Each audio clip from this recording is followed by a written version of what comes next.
Our friends over at ACAP are hosting another trading competition for A1 trading fans. If you're interested in testing your skills against other traders in the community, here's how you can join. Head on over to contest.acap.com, you can find the link down below, and select the A1 Trading Demo Competition. Registration is open now and ends on August 19th. The competition will also start on August 19th and ends on September 2nd. You have the chance to win prizes for first, second, and third place finishes. All trading will be done on demo accounts, so there's no risk involved in the competition. Sign up now for free and good luck. All right, guys. Good morning. Welcome back to another live stream, and welcome back to probably the most anticipated unemployment claims data point that I can remember in recent history. As you saw in the opening, by the way, we are doing a free to join 8-cap trading competition, which gets you a chance to win an Edge Finder copy totally free. So if you're interested in joining this competition, again, set up by 8-cap. It is totally free to join. The link has just been dropped in the chat. And if you're watching on Twitter, you can find it. Well, it's probably not pinned below, but maybe we'll get it pinned later, or you can just head over to YouTube and click it in the chat if you're interested in joining that. It is, again, free to join. Guys, in just about 10 minutes, we've got unemployment claims coming out for the U.S., and if you remember last week, this labor market is what kicked off all the excitement on Monday and Friday. Okay? So why is this so important? Well, unemployment claims is of course, number of people filing for unemployment in the United States. And on Friday, we had the NFP report, which showed we still added jobs, but it was a lot less than people were expecting. And so now when we go into this unemployment claims this week, where we missed last week pretty bad, right? A lot more people filed for unemployment than expected. The market is very, very, very wobbly. Clearly, you don't need me to tell you that. Also, Suvik, please do me a favor. Please don't spam the chat. I know you may have questions, but if you drop 5 messages, I can't see anybody else's. And come on, it's not. There's other people in the room. Be courteous to that.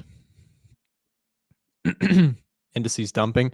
Yeah, I mean, it's been a rough couple days for the indices. Look at this. S&P 500. I marked up something on my chart this morning on the S&P 500. I've been an advocate for, I'm pretty unbiased where this thing goes. In the short run for my trading, I'd prefer it to go up.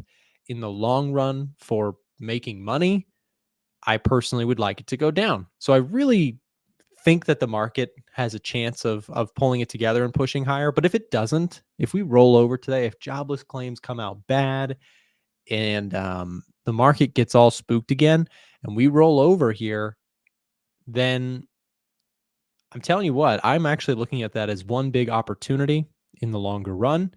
Because personally, I don't dollar cost average into the indices, but I do choose to deposit only when the market is having a 10+% drawdown from the peak. And we guys are pretty close to a 10% drawdown. We tapped 10%. I didn't deposit because, and what I mean by that is I have a whole plan laid out. For me personally, you should do your own stuff. It's not financial advice ever. But for me personally, I like to only add to my longer term stock market portfolio stuff if the market has a 10% plus down close. And we briefly down to 10%, but then popped up.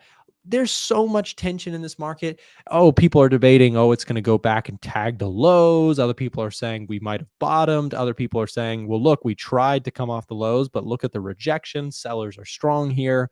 Other people are saying the worries about Japan are getting shrugged off because the governor of Japan is, or the Bank of Japan's, kind of leadership is saying we're not going to hike rates if the market is looking so volatile. So that gave the market a little bit of hope, but then recession fears resurged. My point with it is, in the short run, today's unemployment claims are really important to the market. We got 7 minutes to go, and we'll see what this brings us. If we get a miss, meaning unemployment claims come out higher than expected, do not be surprised if that kicks off some volatility and perhaps we do go back and retest the lows. Now, that may sound extreme. And I had a lot of people commenting on my video yesterday saying, Nick, the NASDAQ crashed yesterday. And if you're looking at a 5-minute chart, then yeah, it looked like it crashed. But if you're looking at a daily chart, let's be kind of logical here. Let's be straight up. The NASDAQ rejected these lows. That's a nice bullish short-term signal without overthinking it. However, just because you get a signal does not mean you have to get a certainty, right? Nothing is certain in the financial markets. So this thing could, if we get bad jobless data, if claims come out poor, we could go back and retest those. If we break those, then you got sellers renewed, right? Then you got fears about a recession spiking up again. You maybe get more unwind in the yen, meaning people buy the yen aggressively. Speaking of that, let's go take a look at the dollar yen here this morning. So take a look at the dollar yen. We came down and hit this very, very key level on the daily chart, right around 141. So price comes down to 141 all the way from the highs of 162. Gosh, that is such a crazy move for a currency. The Japanese yen, the dollar Japanese yen dropped by 12.5%. Guys, that is a crazy, crazy amount for a currency pair to drop.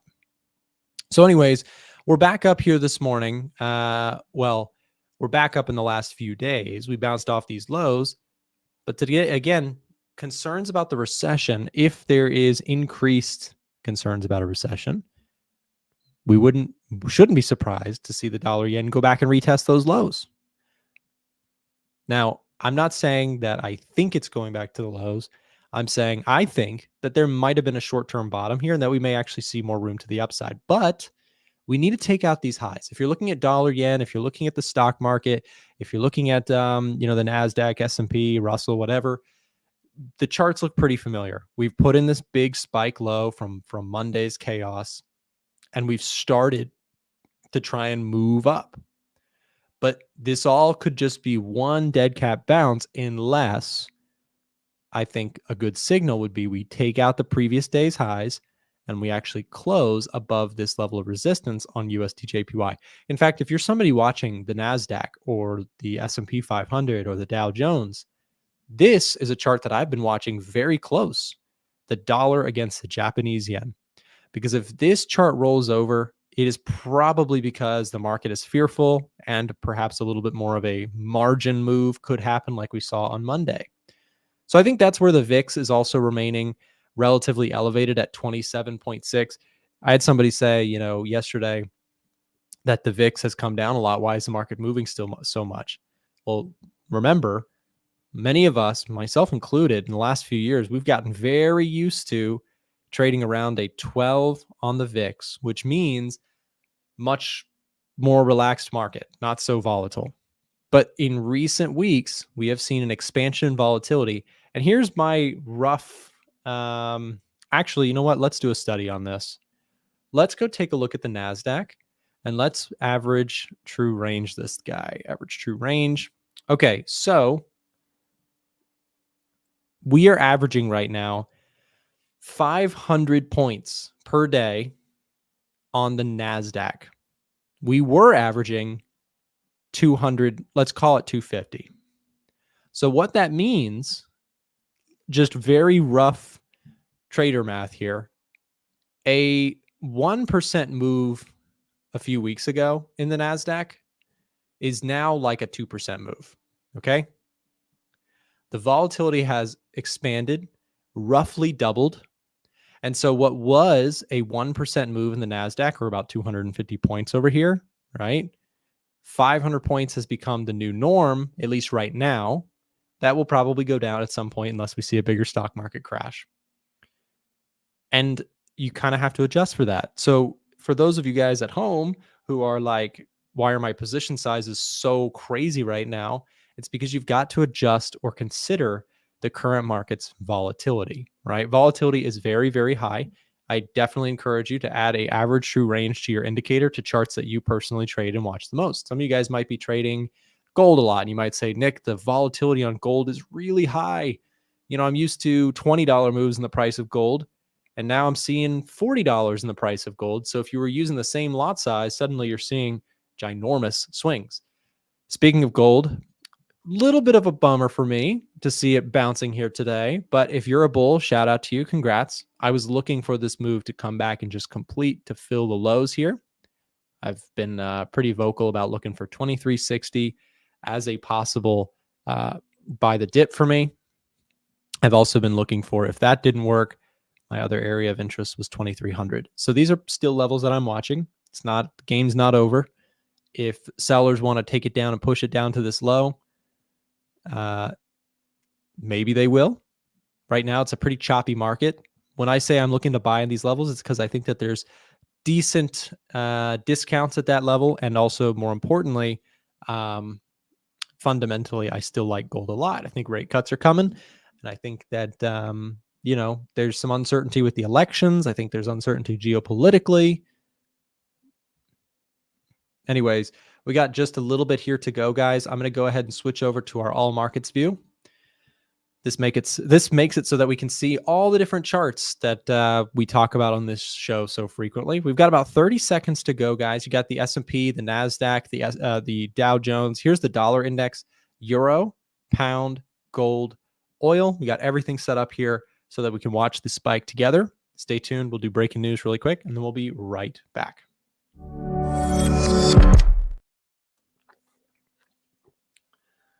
All right, guys, let's see what we get. Unemployment claims dropping in 10 seconds.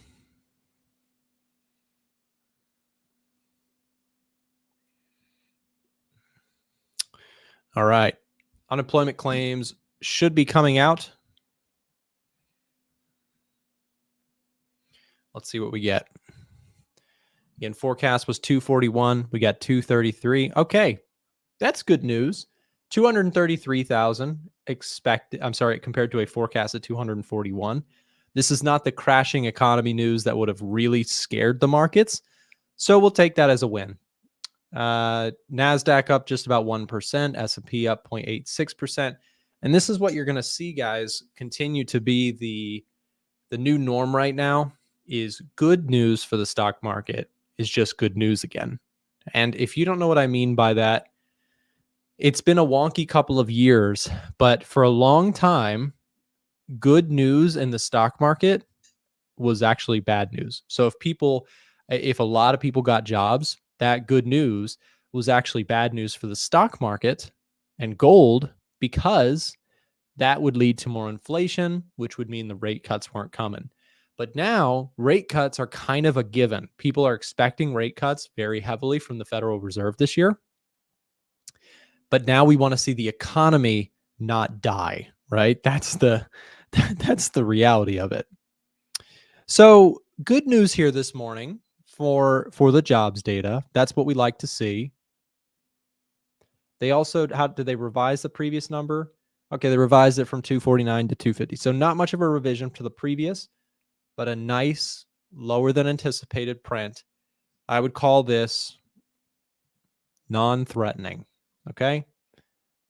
And you might say, is that going to be the title of today's video? And the answer is no, because that doesn't get clicks. Non-threatening doesn't get clicks. I'm a YouTuber. I'm not a trader. I've gotten some of those comments recently. I do both, but my clicks on my thumbnails, I made a post about it yesterday, just being funny about it, because sometimes people get all upset about my very clickable thumbnails. And, I've done this for a long time on YouTube. And as you could probably imagine, not to vent, I'm going to vent for just half a second. There's a lot of stress to being a trading YouTuber. A lot of people are, very angry when things don't work out, or people are very stressed out about their own finances. And I get it. Trading is hard.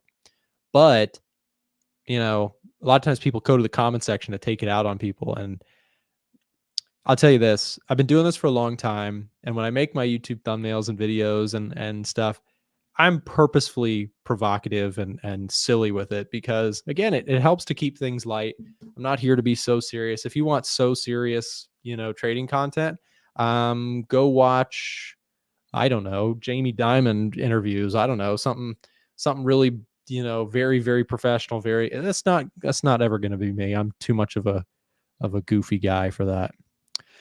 Anyways, put call ratio is another thing I've been watching a lot recently. Put call ratio has been very low in recent months, which was showing that people were buying calls. Way to read this. If it's low, people are buying a lot of calls. If it's high, people are buying a lot of puts. Puts are bearish bets, calls are bullish bets. You get it? Got it. Good. Okay, so calls have been really popular before all this crash stuff that started, right? But then once the sell-off began, I noticed that on Monday, people bought puts like it was nobody's business. People were buying puts aggressively on Monday. And lo and behold, on the day that everybody starts buying puts, what happens? The market bottoms. Also, going back to the yen, why is unemployment claims causing the dollar yen to move higher here this morning? Well, it's because this was stable economic data. And that is what the market wants to see right now. The market wants to see stable market data, because stable market data could stop the onslaught selling that we saw from Monday, right? People got all spooked out about, the economy of the world is going to crash. We need to cover our yen shorts. That was the big trade on Monday. And I've been, aggressively saying that over and over. I know there's all sorts of people. Oh, war in the Middle East. Oh, Trump versus Harris, yada, yada, yada. Japanese yen. Global margin call. That's what people got freaked out about. That's why you saw a VIX go up to levels like 2008, 2020. Global margin concerns. But if you get a stabilization in the West and you get Japan's governor saying, look, we're not going to break the world's economy and raise rates right now. If volatility is high, we will wait for a stable environment. The market's saying, okay, we're all on the same team here. Let's keep things chugging along. And U.S. economic data coming out this morning positive is a good sign. That's a good rate. That is what the market wanted to see today. So we've got S&P up 1.2%, 1.6%. And I'm going to say this. I genuinely mean this. As much as I would like to see this thing rip, I would also love to see this thing tank. And I will stick to my guns on that because I've marked up. Guys, I made something. Can I show you something really quick? If anybody wants to make one of these, do your thing. This is what I do. Okay. I made a Fibonacci variation on TradingView. Check this out. So this is personal plan for how to deal with market sell-offs. This is what I've done for years. I do not personally do your thing. I'm not here to tell you what to do. I don't personally average into the market every month. I know a lot of people do that. And a lot of people just say, every month I buy the SPY, every month I buy the QQQ, and I'm just long-term passive investing in my 401k. I get it. Do your thing. But that is not what I do.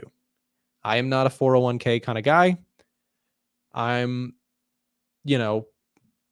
nothing against, I'm actually not dissing 401ks whatsoever. But personally, I like to add a little bit of timing to my passive long-term investing. So here's what I'm looking to do. If the market breaches the 10% level, I start depositing. And I've talked about this a lot, but I deposit from there every 5% lower in the S&P 500. Why do I do this? Well, there's a couple reasons. Number one, I like to get stuff on sale. I like to get some good value for my money in the stock market for longer term stuff. That's number one. But number two, ready? It's a psychology trick for me. Again, psychology. Did I spell that right? Psychology? I think I did. It's a psychology thing for me. I am bullish on the market, but if I'm dead wrong, at least I would get the permission in my own system to deposit. So a bigger sell-off in the stock market gives me and my wife, we've discussed this, gives me the room to deposit to my long-term growth portfolio. It's a value concept, and a psychology value.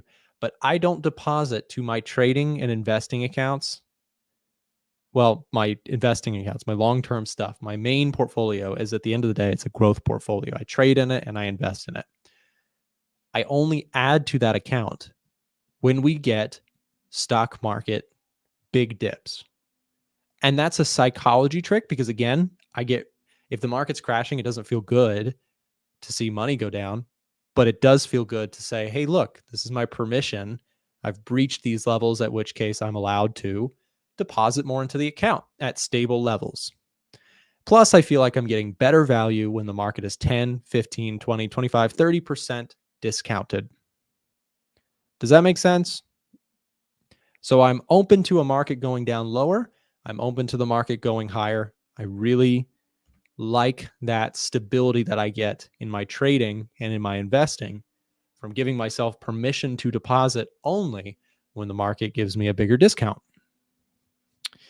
Speaking of discounts, did anybody buy Bitcoin? Oh my gosh, this is the unsung hero right now. If you bought Bitcoin, let's just for fun, 49,000 up to 58,000 today, you're talking about an 18% gain, $9,000 gain per coin. That is crazy.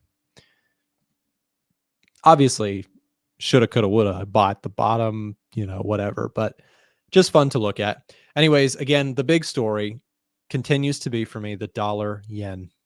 Is this thing bottoming out? And today's data point, I'm not going to lie, increases the chances that we have found a bottom on the dollar yen for now.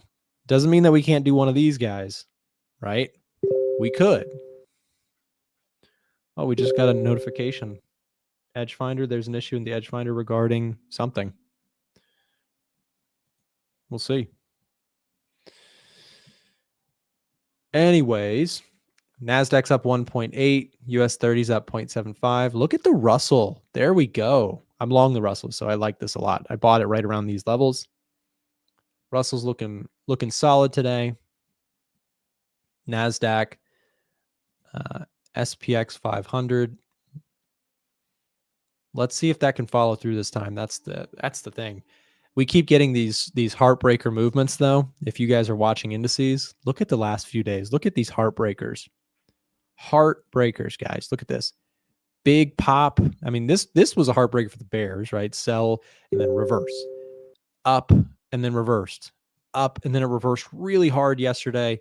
Are we going to get another up and then down? Also, let me close out of my Telegram here. Also, guys, if you want to join the Telegram, join the, we'll drop the link here in the chat right now. If you guys would like to join the Telegram, it is free to join. We put out a ton of market research. Myself and Frank and Julie helps to manage the group. This is a free to join channel. If you're not in here, it is absolutely free game. We got 36,742 wonderful subscribers to the Telegram channel. If you have it, if you don't have Telegram, you could also join our Discord channel, which is free to join. My MT4 crashed. I can't do anything. Oh, no. Top setups isn't working. Oh, okay. Top setups. I might have just broke it by refreshing. Let's see. Okay, top setup seems to be working okay. Anyways, there is something concerning about dollar yen, which is it is still getting a very bearish reading on the Edge Finder. The big reason for that is that U.S. economic data has been coming in very weak overall, and that's what's triggered the big sell-off in the dollar yen. The thing is, the Edge Finder has been bearish on the dollar yen for a few weeks now, as well as the dollar Swiss, which I made a really nice trade in the dollar Swiss. Let's go check that, by the way. USD CHF. Let's see what that one's doing today. Okay, it's pulling back. So dollar Swiss was one of, actually, dollar Swiss was one of my best trades this year, and it was one of my best currency trades in I don't even know how long. This thing was one of my best currency trades in years. So the only comparable trade I can think of was when I went long UJ in 2022. That might have been a better trade, but this one was also really good. So I shorted the dollar Swiss franc on a pullback to this level. It was I believe it was a 50% retracement, 50% retracement on this level. Let me just use my default. Whoops, where did that go? Why did that default? Okay, hold on. Default. Okay, so I want to change this visibility on all intervals, and I want to save this template as my default. Okay, that's what I want to do. Okay, so sorry about that. So back to the daily chart on USD CHF. Why did I take this trade? So this was why. Okay, it was a 61.8% retracement. I took this trade because from a technical perspective, really pretty trade. Price dropped hard, started rebounding on the daily chart. Huge levels of resistance here. I sold with a stop loss above the highs. This market has tanked for the last few weeks. And to try and say I predicted that was going to happen is that's a fool's errand. I did not predict that the dollar Swiss franc was going to do all that. But this is why I love trailing stops, because sometimes I'm right and sometimes I'm incredibly right and I didn't even know it. But the beauty of trailing stops is that I had this initial position, no target, no take profit on the trade, right? So no take profit on dollar Swiss. I caught it right at the 618 and my stop loss was like roughly here. And what happened, people are going to say you're making this up, but we could literally pull up the Discord records of when I sent this alert.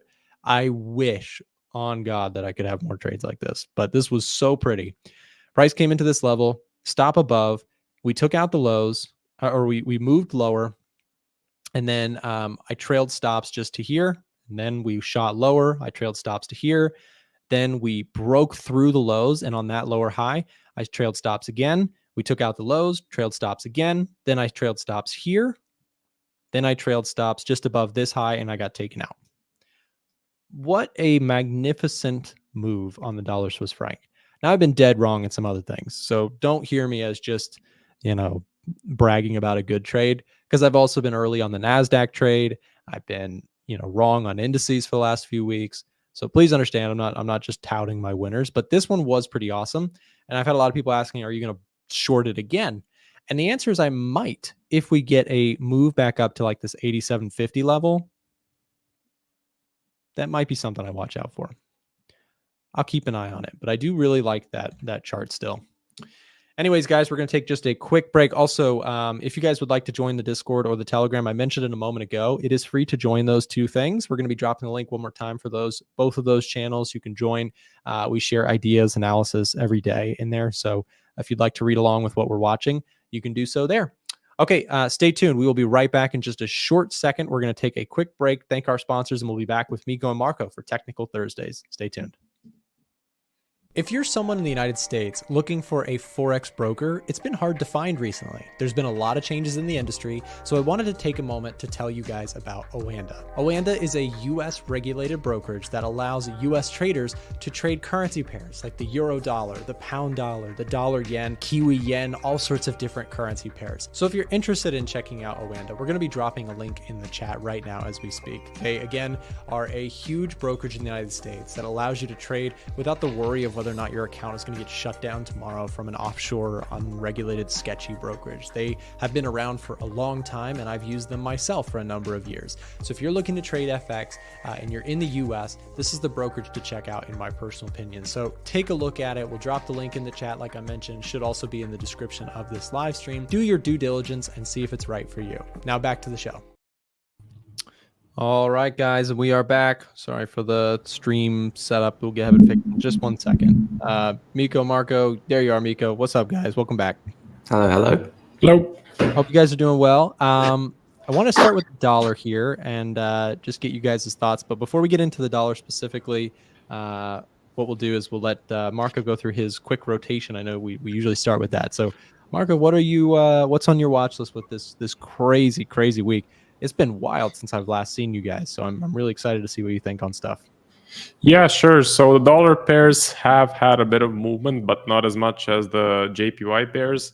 So for the euro and US dollar, I'm highly interested to basically buy the bottom of this range. So I'm looking for buy setups right here. Depending on the next candle, if it closes bullish, I will maybe enter like a buy setup with a 10 pip stop loss, aiming for a 3 to 1. Just a quick range bound trade. So this pair is definitely on the watch list. EJ is pretty flat and range bound on this 1 hour chart. Yes, there was some massive movement, and the current volatility is very, very high. But for me, the price action is not setting up. I'm not seeing any high probability patterns. Aussie US dollar looking a bit flat and range bound, so I'm looking for potential range bound entries. AJ is looking the same as EJ, so just a bit flat here and not showing me much. The pound is definitely very flat, so I'm being more patient since I'm not trading the range on the pound. And NJ is looking the same as EJ and AJ. So yes, very interesting market. We had some massive movement on the JPY pairs, massive downtrend. I did take a sell setup right here, which banked like 7 or 8%. Other than that, I did not exploit this downtrend much, and I would like to see this price correct a little bit. So maybe on the daily, we can get a bigger correction to the upside, and then on the 1 hour, I can exploit that short-term uptrend. So that is the game plan, but for now, I'm not seeing much, unfortunately. Okay, fair enough. Yeah, no, it's just everything seems to be a little bit more volatile than it was a week ago. Yeah. Even currency pairs, gold, indices, take your pick. Everything is moving like crazy. Miko, if you want to share your screen, I'd be curious to see your thoughts on what's happening. I mean, again, we've had a lot of risk off movement, meaning,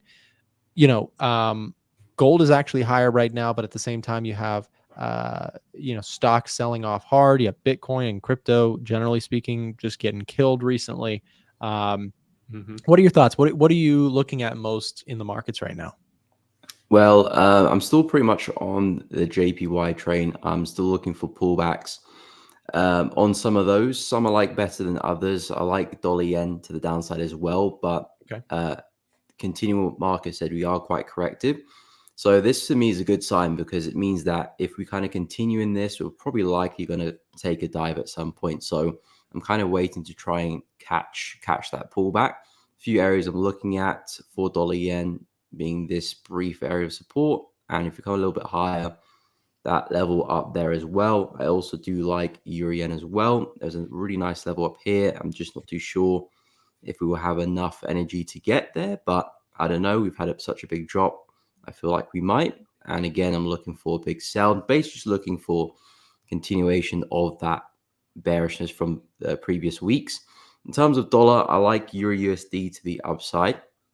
Seems to be selling off pretty hard right now, but if I quickly just expand to the daily chart, it does look like we're ever so slowly starting to form some higher highs and higher lows. So my thoughts are I'm looking for that to continue and push higher.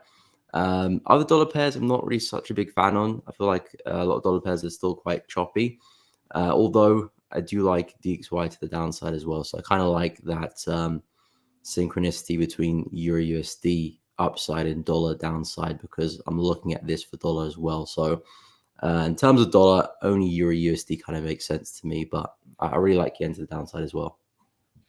Yeah, I like that euro dollar chart. I know this is not part of you guys' system, but on the Edge Finder, I'm getting a euro dollar +8, which is, kind of a pretty bullish signal in terms of when we look at the economic data. A lot of stuff has been a little bit weak out of the US. That's been why the dollar index itself has been pretty weak. That was what got everything going in terms of volatility last week was the jobs data coming in very light. And then we proceeded to watch the yen get crazy strong. And, what's interesting about the Japanese yen right now is it's always an interesting chart. But right now, more so than ever, because every market is looking at the dollar yen right now. Usually it's like, oh, currency guys, we love the yen, or indices, we watch the NASDAQ, we watch the Dow. But right now, everybody is watching the Japanese yen because there's concerns about the global economy, and the yen is a big bank in the world. And so if there's sudden surge in the value of the yen, it is really dragging everything else down.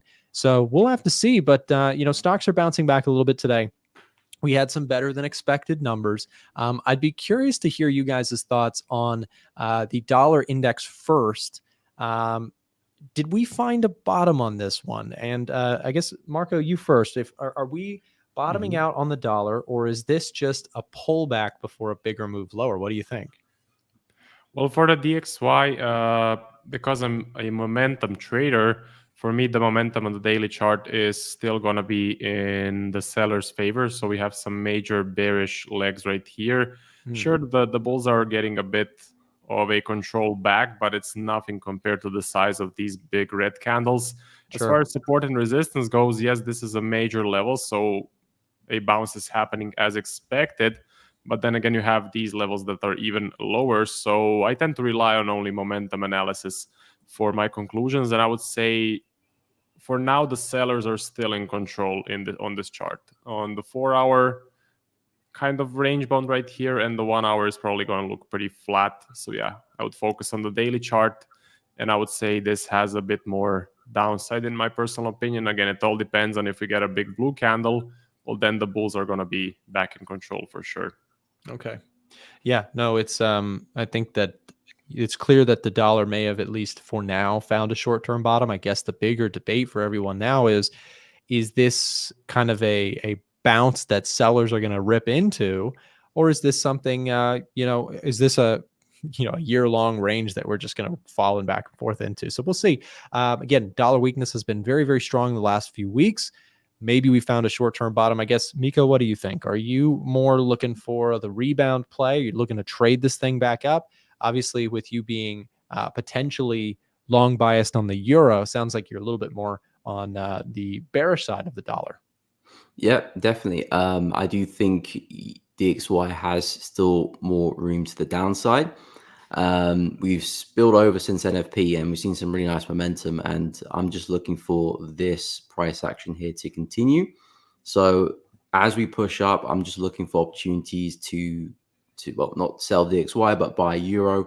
But I'm anticipating this to be just another lower high, because you can see the way the market's moving, it's taking its time as well. It's not like we shot up straight away, although maybe that could happen. But we are still quite choppy, which tells me that this most likely is just a pullback of this move, and the market is likely to continue further. There's a nice low here, which actually, if we go back to the daily chart, was a really nice, actually a little bit higher up, really nice level of support, which the market kept bouncing on for a while before it broke after NFP. That could be a really nice place to anticipate more downside for the dollar. So yeah, my bias is very, very bearish. I'm expecting us to come right back to this low. Unless things change drastically, I'm anticipating more weakness in the dollar. Sure. Yeah, and I think that level you've got drawn on the DXY daily chart, that big level of resistance around 104, that was a huge level for the bulls on the on the way up, and in the last few months.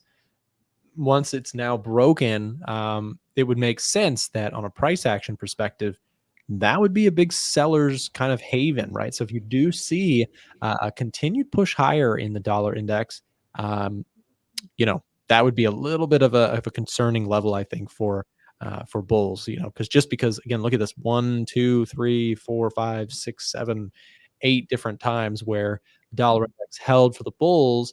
And then once it broke, it really flushed to the downside. So if we get any sort of a similar reaction on a retest of that area, it could be very interesting for some individual currency pairs. Ivan in the chat says he bought AJ, EJ, and NJ.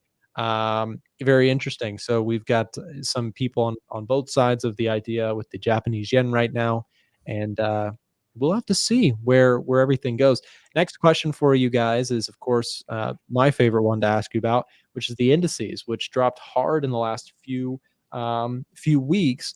This has been a really big shift in market momentum. Even if you just apply simple moving averages, on the very long-term basis, are we retesting that 200-day moving average? Yes, but a lot of these short-term, easy uptrend momentum moves that we've been seeing in recent months seem to have at least broken down for the short term.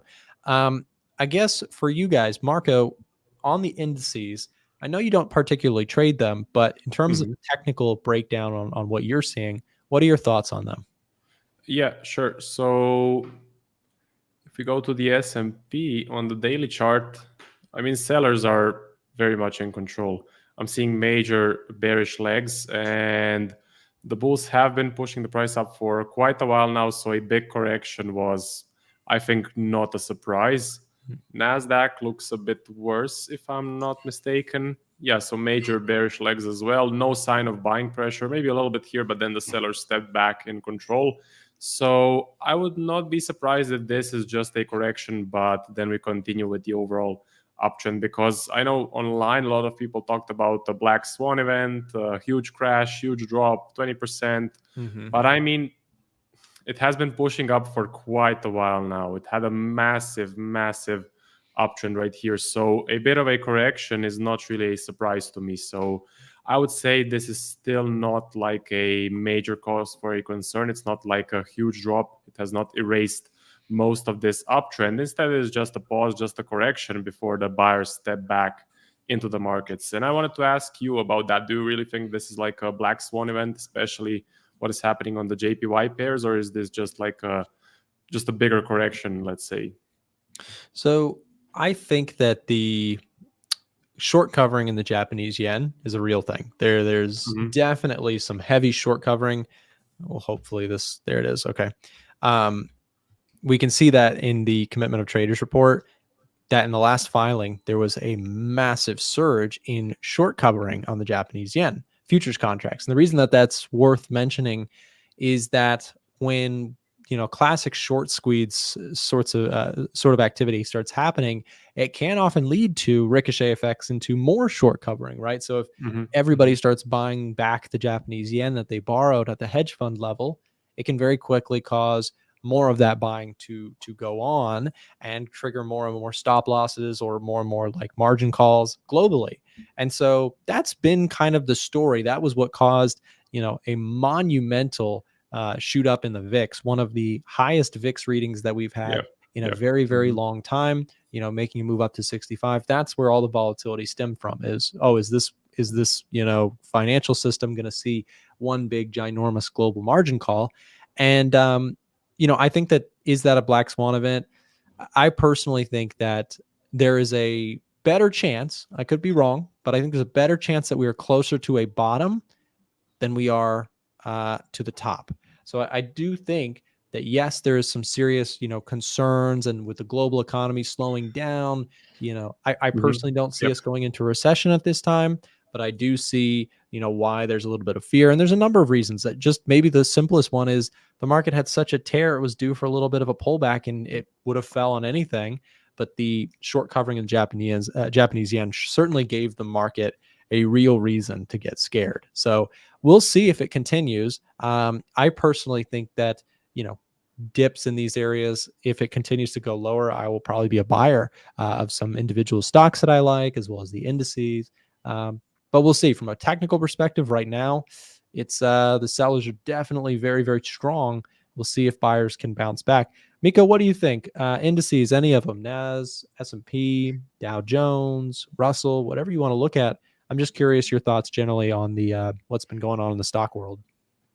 So yeah, we've had a big move the past week, and I do think we can probably see more of it. However, I do think it's just a correction of what we've seen over the past few months, because S&P, NAS, they've all been flying for quite some time. They've had some pauses, as we can see there. I think that's probably just what's happening again. If I go to the weekly chart, there's a massive high over there around 47.97. I'm not too sure if we get there. But even if you were to push all the way down here, I'm still very much in the mindset that this is a correction for the market to continue higher. So even if you do see another bearish week, another drop, I don't think that's anything to be too worried about, and probably just a better opportunity to get some long-term positions if that's your play, and expect the market to continue higher. So I am long-term bullish. However, based on such a drop like that, I wouldn't be surprised if we do push up and see another one, especially with some untested levels up here on the S&P. I think NAS, we've got a level just above us here as well. I wouldn't be surprised if we were to push up, put another lower high in, and see some more continuation, because there is still a lot of momentum, bearish momentum in the market. And I'm kind of waiting for that to kind of phase out slowly before maybe some buys step back in. So it's kind of where I'm at with the indices for now. Yeah, no, I think that's very fair. In terms of a price action kind of change, especially on the 4-hour chart, the indices are looking a little bit rocky right now. Next up is talking about gold, everybody's favorite in the audience. Gold has confused a lot of traders. I've gone on this breakdown many times, so I won't do it long, but here's a quick breakdown. A lot of people get very confused on big fears about a black swan or recession. Why the heck did gold go down? And the actual historical playbook of a recession for gold is very tried and true. I've seen it over and over, 1930s, 2020, 2008. What usually happens with gold is in a global margin call situation, everybody needs to get into cash at the hedge fund level. Where do they get cash? Stocks, crypto, and gold, real estate. They sell everything, right? So in a real sell-off, they sell everything. So the bears could point to, look, even gold was dropping. That's super bearish. But the playbook also usually entails selling initially, and then we see strong buying. And that could go for a while, or it could go very quickly. But the point is usually in a recession fear, if there is a real concern about a recession like in 2020, the playbook is usually people sell things to deleverage and get into cash. And then people buy the dip heavily on gold as a safe haven. Right now, chart is looking a little bit choppy to me, but I'm curious, Marco, what are your thoughts on gold? Any time frame, anything you'd like to go through? Yeah, so it's best to do the daily chart. The lower ones are not telling me much. And the daily chart is, as you said, pretty choppy. So still stuck in this overall range. I have some key levels I want to see the price break. It is, of course, this high, and it's going to be this low as well. So it looks pretty flat, corrective, and range bound in this area. What I'm waiting for is just some large legs, such as these ones, very clean price action. Until I get that, I think we're just going to continue doing this. And yes, the drop did happen, as you said, but it was pretty small. I mean, when you compare it to the size of the overall candles in the whole daily chart. So I think the bulls and the bears have still not reached a decision if they want to go up or down until we break these key levels. So that is what I'm waiting for. Same as Bitcoin, basically. Sure. Yeah, no, and that will be very, very, very interesting to see, because I kind of agree. Gold has slowed down in terms of picking a direction. It's been a market where if you've been buying low, selling high, you've been making a lot of money in the gold world. But over the longer term, what tends to happen, I've seen this happen so many times in my channel's career, is people get used to the environment that they're in. So people will say, oh, I'm going to sell gold up here, I'll buy it down here, and then I'll just play this range. But then when something really truly changes, let's say, for example, that gold breaks to the downside and drastically starts trending lower, people get blindsided by that. And long story short, markets are very hard to predict. And if you're dead wrong about something, you can always be dead wrong at any point. You have to ask yourselves, what am I going to do about it when I'm dead wrong? Not if, because sometimes it's going to happen. Anyways, we'll see what happens with gold. It's been very choppy, similar to Bitcoin. I know we've had that conversation several times, but Miko, what are your thoughts? Gold or silver, metals market right now? Anything interesting to you there? So yeah, I'm not a big fan of the price action, I must admit. I mean, I'm still very bullish because, again, where I derive my bias from is the daily, weekly, monthly charts, which for gold hasn't really changed much. It's just been the massive breakout we had earlier this year, and that momentum is still kind of at play. But I can see that from a daily perspective, we are starting to tire. And it's almost like the market's kind of in this kind of ascending channel, if you will, which is, again, not a sign of a lot of strength and kind of a sign that we're tiring. But fundamentally, maybe something happens and maybe we break a low, maybe we break high of great momentum as well, and things look good again. But I think for the time being, like you said, buying low, selling high, at least if you're like a technical trader and you're just looking for trading opportunities, that's probably the best bet. So, as we come back to support around here, I would expect the market to react from that and see a bounce higher. Not too sure about the selling side of things. I can see prices fading at the highs, but I think logically just looking to buy a low is the best bet and see how gold develops. But I'm kind of waiting for momentum to come back. Yeah. Fair enough. I'll give my take on it too, just in case people didn't hear it when I talked about it earlier. Gold for me, I do like it on the fundamental side. On the long side, I've been very clear about that for the whole year pretty much. Took some losses during this time, made some money here, gave back a little bit in this chop recently. And I haven't really been trading it so much personally that much the last few weeks. Today, where I'm at with it, well, I like the idea of buying it similar to you. Miko, I do like that level if I'm watching for anything, which would probably be the 2360 level, let's call it. And I'm also potentially interested around the 2300 level if we do see a little bit more downside. But if it breaks that level, then to me, that would be kind of a, price action bearish signal. And I'm not necessarily saying I would go short at that time because it would depend on the fundamentals. But from a price action standpoint, that would be my, okay, this didn't work out idea. I'm going to get out of there. So I think gold could see higher prices. I wouldn't be surprised if we see 2,500 this year. But, kind of have to just see what price action does. 2,500, by the way, is just a fresh high through the highs.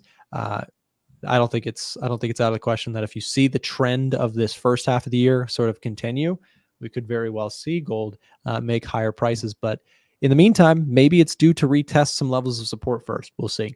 But yeah, anyways, last one for us. We do this every time. Let's take a look at Bitcoin. And Bitcoin has been an interesting one. I tried to go long at one point in Bitcoin, lost some money on that one. Take a look at the weekly chart. I mean, this thing is hovering just from a long-term basis, still kind of close to the all-time highs, but we've given back a lot of those from the all-time highs. We're looking at a current 21% discount from the highs, if you believe in it long-term. What are you guys' thoughts? We'll go to Marco first. Bitcoin, anything changed on this? We did see a break of those lows, but sellers were not able to hold that. What are your thoughts on Bitcoin right now? Yeah, so Bitcoin, I'm going to look at the daily chart as well. It is very, very interesting because it broke this level, but then printed a huge wick, massive wick, and now it's rejecting that level. So the same thing happened as it happened here, which for me is still a sign that we are flat and range bound in this area. Again, I wanted to see some volatility. I wanted to see price follow through to the downside and then start a possible downtrend. Ethereum, I think, looks a bit worse though, a bit more bearish at least, because it broke the key low levels and then actually continued with the next daily candle. So that is very interesting to see the difference between Ethereum and Bitcoin. So for Bitcoin, the longer it stays flat and range bound, the less of a bullish case it is going to be for me personally, because again, we talked about the hype, the news, people talking about it. I think now it's again in the media because Donald Trump made a comment about it. I'm not sure about that, but it has gained a bit more traction. So we will see. Maybe we will get some new fundamental news that will push it up. But as far as the technicals go, for me, this is flat and more of a bearish scenario than a bullish one, to be honest. Okay. Yeah, fair enough. Miko, same question to you. Bitcoin, is it closer to a bottom, closer to a top? What do you think? Yeah, so I've been focusing on Bitcoin kind of in this descending channel. We had a big rejection at the high, and since then the market has dropped quite heavily, and now we're at the low again. So is this the time when the market is going to push back up? I'm not as confident as I was last time, because typically in these kind of patterns, normally if we're going to get a flag, normally we do see kind of two moves down, and then I'm expecting the market to push. Normally if it's doing a third one, it can still do it, but less likely. And the fact is we're still kind of trading at the high there as well, which is a bit of a red flag, as Marco mentioned as well. So I wouldn't be surprised if Bitcoin is going to have a bigger drop. Some of these areas here on the weekly, daily charts look interesting. I know it's quite far down, but from a price action perspective, these would be areas where I would expect technically biased to step in and see a bit of a reaction. So I think for Bitcoin, it's definitely in a bullish area, hence kind of why we're having a bit of a reaction. But yeah, I think there's a chance we do something like that and come a little bit further down. But yeah, I'm not really looking to trade Bitcoin, so no skin in the game, but I would expect that move down. I think that that level you've got drawn down in the 45,000, if you do see these markets are all kind of connected to a degree. If you see a big surge in the yen again, what inevitably, as we mentioned a moment ago, would get sold is everything, right? So Bitcoin, gold, stocks, likely that is what would happen. And I got to say, for me on the Bitcoin side, I don't usually touch it very often, but if I was going to build a bigger, longer term position, a margin call situation is probably one of the better ways to buy, something like Bitcoin or buy something like long-term stocks. What I mean by that is when you get sort of a global margin situation, I think it often leads to spikes like we saw on Monday, where you get these big moves lower as everybody kind of covers, but then other people who are not over leveraged or margin, many people rush in to say, hey, these prices are low, pick it up for the longer term. So if we do see a bigger flush, if we see something, get more serious out of Japan, perhaps over the weekend, I don't know, maybe next week, we'll see. But Japanese yen, again, probably the chart of the day, chart of the month, really. So we'll have to keep an eye on that. But for both of you guys, thank you both for coming on to the show today. Before we say goodbye to you, let me just remind everybody who's listening, we just dropped the links in the chat for Miko and Marco's YouTube channels. Both of them do social media for trading content. I got to say, if you are somebody who's looking for practical trading ideas, practical trading strategies, and you're looking to listen to somebody who is not just out there showing you some sort of lifestyle, all three of us are hopefully helping you out with that kind of mission. So make sure, do us a big favor here on the A1 Trading Show by supporting our guests, both Miko and Marco, on their own YouTube channels. Guys, thank you very much for coming on the show today. Thank you. Yeah, no worries. See you next week. Bye. See you guys.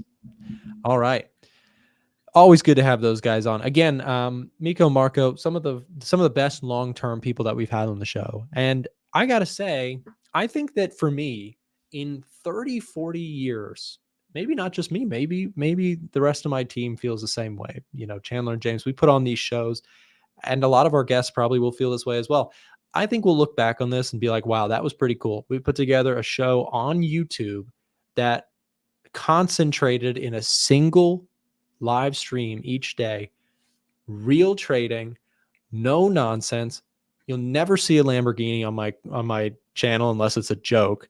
And you probably won't see them on all the people that we bring on the show either.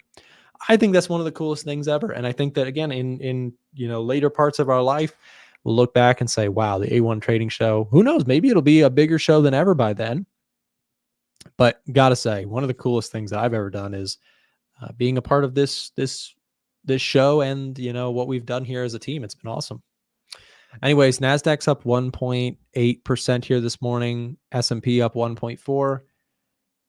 We kind of have to get used to the new volatility right now. These numbers seem insane for a single day, but they're just not right now. 1.4% is a bounce back, don't get me wrong, but look at these candles, right? That move on today's day is, yeah, it's green, but the volatility of this market is insane. So we almost have to get used to a 1.4% move in the S&P 500 is the new average move for a chart. Crazy to say that. But that's what happens when you get a VIX up at 25, 26, right? You get big, violent moves in both directions. No cap, Nick, you guys are the best. Thank you very much. I appreciate that. You provide good value without the flashy stuff. Yeah. I mean, it's never been, I just don't really I'm not a big car person, nothing against car people, but it's like the ultimate cringe to me when people just flex a car on you at home and you're like, I'm just sitting here trying to figure out how to trade the markets responsibly. And you're showing me chains and Lambos and stacks of cash. I mean, come on. Is anybody even getting fooled by that stuff anymore? Is that even working? I mean, it must be working because those guys are probably making millions selling people nonsense. But I'm telling you, we all know who those people are. Lock it up in your brain right now. That is a scam 101.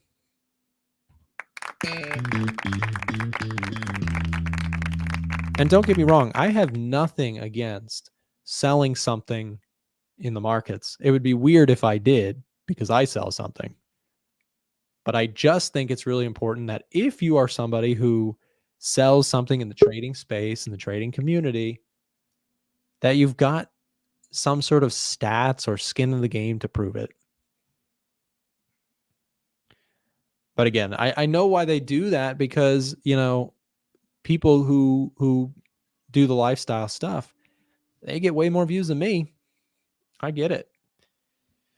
97 Honda Accord. Yes, sir. You guys ever see that? There's like that infamous clip of Jeff Bezos driving like I think it's like what, a Toyota Camry or something, some old car, and he's just driving to work. And I don't.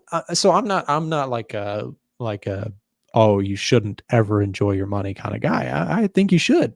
My wife and I, we travel a lot. We go to restaurants. I'm not saying we don't use it, but I think that there's just there's different ways to enjoy the money that you made. Some ways are more cool than others, for lack of a better word.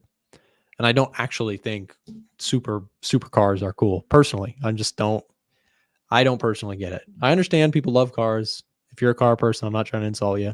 I just don't get it. I'm just not.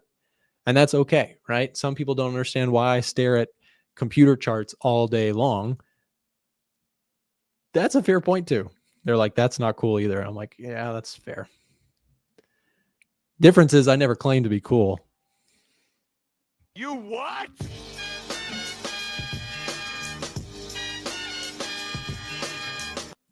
Killer Bees on the same wavelength. Yeah, I mean, that's the thing. Again, I know car people. I'm not saying anything against car people. If you actually like cars, but using it as a marketing gimmick is weird to me. Anyways, is gold going to give me the entry that I've been waiting for? We'll see. You know, the bigger question is today just going to be another fade the rally day? That's the question. We are going to be, if we see a fade today, meaning a long wick off the top, we would be 3 for 3 on attempts for the market to bounce, getting rejected. And I'm not going to lie,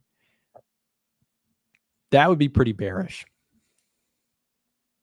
If you get 3 days in a row where the market tries to rally and then falls flat on its face by the end of the day, I'd say the chances of it going back down to the 17,000 level on NASDAQ, super, super likely. But I'm open to it. I actually have said this a bunch of times, so I apologize for repeating myself. I am looking for lower prices in the stock market. If they happen, great. I can buy some stocks. I bought stocks for the first time. Individual stocks. I have not bought an individual stock as a long-term investment in a very long time, guys. I'm talking 2022 was the last time I think I did. And I bought a couple stocks yesterday, which was a lot of fun. By the way, if you are looking to start a stock account, we do have a Webull link that we'll drop in the chat for you guys. If you want to use the broker that I use to buy and hold stocks, I also trade ETFs on this brokerage, and I also trade a little bit of options on there. So if you're interested in trading stocks and options or futures, check out Webull. Link is in the chat. So again, it's one of those days, or it's another one of those days where the market is up in the morning, market is up overnight, right? With the Asian session kicking off. By the way, Asian session, Japanese, the Nikkei, doing its thing again. But again, are we going to see another heartbreaker move? We've seen it multiple times this week. Big swing up, sell off. Big swing up, sell off. Big swing up. are we going to see the sell-off? I'm not saying I want it to. For my trades, I'd prefer it to go higher, trail some stops, and then if it crashes lower, then fine. But from a longer term perspective, I am open to a lower priced stock market so that I can build better positions. Anyways, let's take a look at the Edge Finder's top setups page here today, discuss this for a little bit. So in terms of setups, I'm going to take off minor currency pairs. We have no shortage of strong readings in this market right now. You've got gold getting a bullish reading. TLT, I need to look at TLT. TLT is probably pulling back. This might be a setup for me. S&P 500, the Dow Jones, Euro. This is also another possible setup for me. I'm already in this trade. Gold, not quite at a level for me, but Euro dollar might be setting up. Dollar Swiss franc, I'm going to mark a level on that. Okay, so watch list today for me is going to be TLT, the Euro, dollar Swiss franc. Okay, so let's go do Euro really quick. So the Euro on the 4-hour chart, let's look at the daily. So daily kind of rejected this level of resistance. That's a little bit of a red flag.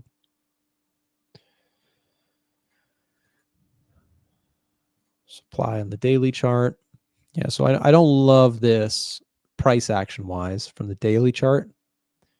But let's see, are we getting a retracement level that looks interesting? Got the 50% retracement. I do think we have upside for the Euro. Tagging into this area, you've got some support looking left. I might take a stab at the Euro. That might be an entry for me. I'm going to watch that candle, see how that closes. By the way, if I might get it before it closes, to be honest. I like that level. I like the Euro. I might get long in that. If I take a trade on the Euro, it will be shared inside of our Discord channel. If you're not already in the Discord, you can join the free version, which gets you the free analysis each day. But if you'd like to join the paid room, which gets you access to all of our trade alerts. So whenever I take a trade or Frank takes a trade or Ivan takes a trade, we share those things inside of the group. You can join that. We'll drop the link in the chat right now to where you can speak directly with a member of our team about getting set up with access to our Discord group. So come join us if you'd like. Ivan does some coaching webinars throughout the week, so on and so forth. So come join us if you would like to. That'd be awesome to have you in there. And again, if you have any questions, you can send a direct message to one of our team members here at A1 who can help you out with that. Oh, what's up, Frank? Good morning to you. How's it going? Pretty good. I was just looking at this Euro pullback. What do you think about everything going on? We got UJ trying to bottom out. Stocks are higher today. But I was just saying, are we going to see another reversal midday, Frank? That's the question. That is tricky. It seems like this reaction was just off unemployment claims. Mm-hmm.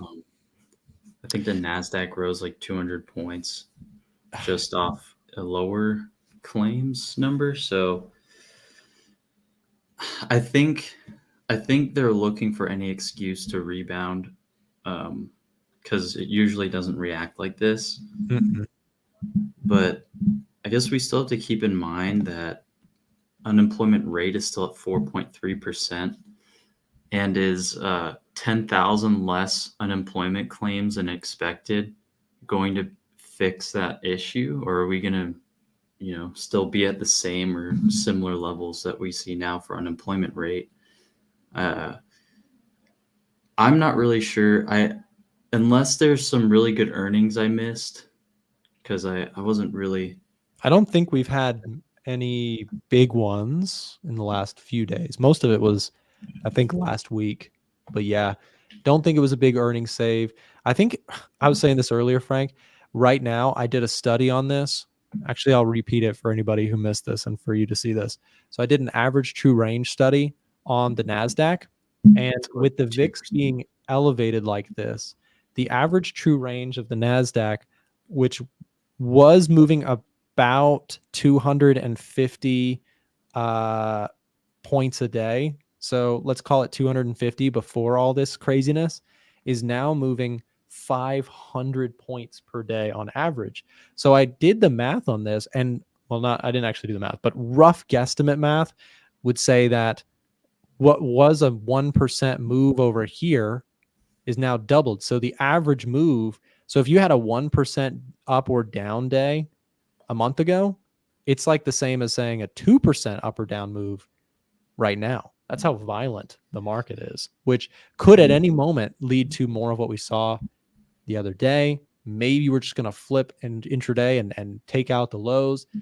Yesterday, what happened, Frank, which I thought was really interesting, was the Bank of Japan governor said, we won't hike rates if volatility in the world is high. Like, we're going to, because we don't want the global situation to worsen, we're on the same team. We won't hike rates unless volatility subsides, which the market took as good news. But then it didn't even matter in the second half of the day where people got scared again.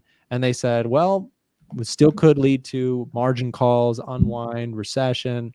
That is still threatening. So today's good news it makes me a little bit nervous, because I feel like yesterday, where there was great news in the morning that saved the day, but then the market still just said, not enough, and sold off in the second half. Yeah, I think that. So yesterday we closed below our 200-day on the NAS. I've had this drawn up, a big resistance zone starting at like 18,600s, going all the way up to the 19,000s range. But I think we could come up to test that if we see some sort of recovery here. But I don't know if I trust a bullish rally yet. So I'm more so on the side of trading both sides until we see a longer term direction picked. But honestly, I'm not too sure about this move. I think we're just going to see these large intraday swings, and I'm kind of going to, I think I still remain on the bearish side. I think we do test lower, but that will depend. So if the week ends and we see this kind of candle or somewhere in the green, I would be less worried about a drop lower. So you're watching the weekly chart for this one too? But still, it's just kind of, it's tricky because you don't know if it's going to reverse in the middle of the day. And we saw that yesterday. We saw what looked like some really good bullishness and then drop lower. Yeah. So, I'll show you one thing on my chart too, Frank, that I was looking at. So I've got these two levels look really interesting to me. So you had yesterday's attempt, and also let's just call it the middle of the last 2 days, this spike up into this region, which got sold heavily. And then obviously the spike down to this region where people said, oh, that's a little bit oversold. So I almost feel like the best thing I could do from just a managing situation perspective, kind of like you, I am not fully convinced that this bounce is going to just rip back to the highs, but I'm also not sure. We might have put in a low. So I'm kind of taking it as I'm going to wait for a strong candle closure outside of one of those two regions. If it's lower, buckle up. We might be seeing the 16,000s. And if it's higher, maybe we start to trend back up into that range that you talked about, that 18,600 to 19,500, let's call it, or 19,000, just this region here. It's kind of tough to say. And with volatility being so high, I think these moves can be very, very deceiving. Like the VIX being so high, you're like, oh my gosh, 1.5% up, 2% up. But that's just the new norm. So it's not like a breaking the norm move right now. It's just so volatile. Yeah. And what we've seen the past 3 days are what look like big recoveries, then turn back to the downside. Yes. And what we've seen before in late July was this sort of consolidation zone, and then it looked like it broke out only to test lower levels. So that is the key issue here, is that we are in a downtrend right now. And the question is, are we going to break above? So these lines are drawn out. It looks like a wedge almost. Yeah. I'm not I'm still not confident, and I've been saying that like I guess the past week or so. But Well, yeah, that's just, I think you've been early to the bearish side, which was the right thing to do, and I think it's fine to be cautious to one side or the other right now in this market because it is so clearly uncertain. I mean, we're seeing these big moves lower that can't follow through and these big moves higher that can't follow through. It seems like the market itself doesn't know what it wants to do. It's still trying out these different levels, and we very well may go retest these lows and maybe we bounce off that. But again, for me, the big levels are watching this, and let's see if we can get a candle closure outside one way or the other. And maybe from there we get a little bit more short-term, directional bias, but we will see. It is just a crazy market out there. so what I'm doing now is I'm doing these bullish call spreads. So I'm buying a put or buying a call at the money and then selling one out. So if price rips higher or drifts up, then it will be a profitable trade. And at the same time, I'm having these out of the money puts in play because if we see, these continued steep drops, those plays that are like 1 day out or 0 DTE they'll cost like 20, 30 cents. They could be worth 90 cents or a couple dollars by the end of the day. Yep. So that's kind of a hedge there. And then if they expire worthless, the call vertical will make some money. So it will hopefully keep me in profit. But that's just kind of the play right now is cautiously bullish to the upside, but I still remain bearish. Upside for the purpose of like collecting some premium kind of. I kind of like that idea. It just, I don't think the market's going to go much higher. And I mean, it's proven me wrong so many times. And unemployment claims could be like the only thing we need to see for the rest of the week. Because there's no other news for the USD, I don't think. I don't think so either. I think that might have been why the movement was so violent this morning, Frank, is because there was nothing else for the market to sink its teeth in. And it's just kind of saying, I think what saved the day on Monday was, and it didn't save it for me because unfortunately I got stopped out a lot of stuff on the way down and then it ripped back. But what saved the day for the market on Monday was services PMI came in slightly better than expected. And today might be saving the day unemployment claims. But the issue is that these save the day events have not been following through. So it's like these save the day events are just stopping the bleeding. And maybe that just means we chop sideways for a little bit before picking a direction one way or the other. But it's a tricky market, that's for sure. And a lot of people are I've gotten so many questions on the YouTube comments just from people who are saying, I don't know how to trade this level of volatility because it is so different than the kinds of moves that people are used to. Yeah. If we want to break it down to lower time frames, though, I've noticed a pattern that it does is that it makes these higher highs during the day and then pulls back again. Yes. Forming these lower levels too. So we have this sort of trend going on where it even happened yesterday where, we break higher only to test lower. I think that's just the kind of market we're in. And the question is, so if it breaks one way, is it going to be to the upside or the downside? And, I still think downside. I think because you point to geopolitical tensions, they're getting worse and worse in the Middle East. There's uncertainty about the presidency and, the Fed, even if they cut by 50, it's not a great sign. It'll arguably one of the biggest concerns with the Fed cutting would be if they cut rates and it triggers more buying of the yen, that could lead to more margin call stuff. That's the biggest bear case that I personally see is if the yen, if you look no further than the Japanese yen right now, because if the Japanese yen gets strong, it triggers stop hunting, which we've seen in the Commitment of Traders report. I thought this was interesting. I don't know if I talked to you about this, Frank, but this was the interesting thing in the COT report. last filing, we saw not necessarily a lot of buying of the Japanese yen, but a massive amount of short covering of the Japanese yen, which is what led to Monday's big sell-off. Was a huge, tons of people needing to short dollar or not short, but sell back, dollars to buy yen, sell stocks to buy yen, sell gold to buy yen. The bears would say that has the potential to become a bigger short squeeze. The bulls would say it's behind us now. We will see who's right. And I think that that's why the market is so uncertain. And it's also uncertain, like you pointed out, about the presidential elections, about what's going on in the Middle East. It's just a lot of question marks that have risen in the last few months.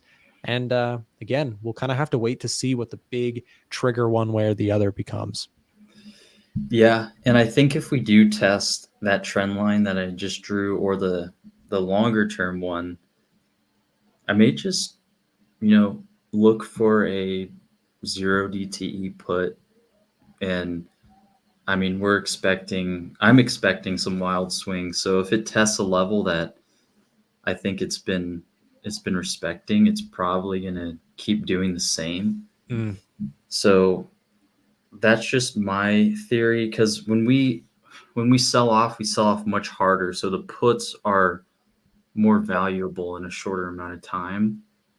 That's why when I look to the upside, I'm doing these spreads, because a simple options call will expire or get worthless over time. Whereas you'll have your option call in play, but you're also collecting premium to the upside. So is it a credit or is it debit? I can't remember what you said. It's a debit. But it's like less debit because you're collecting some and paying some. Right. So okay. It'll be worth more if it closes higher. It doesn't matter if it's not as high as like you would want it to be. It's just because you're selling a call as well. So the premium from the sell call is working in your favor. The call option itself is probably going to get, it's probably going to decline in value. But on the other hand, when we sell off hard. So those puts in the short term are going to be worth more. So I'm looking either today or one day out. And I'm honestly thinking we test back. Let me look at the Qs really quick. I think we test back at like 423, 424 again by the end of the week.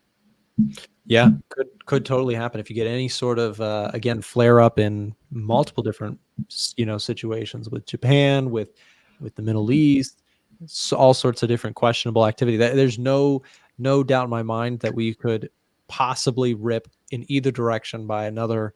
Well, let's go based off what we just said. If we're expecting 500 points movement per day, what is that? Hold on, let me bring back my let's do this thing. So average true range. So we're getting 500 per day.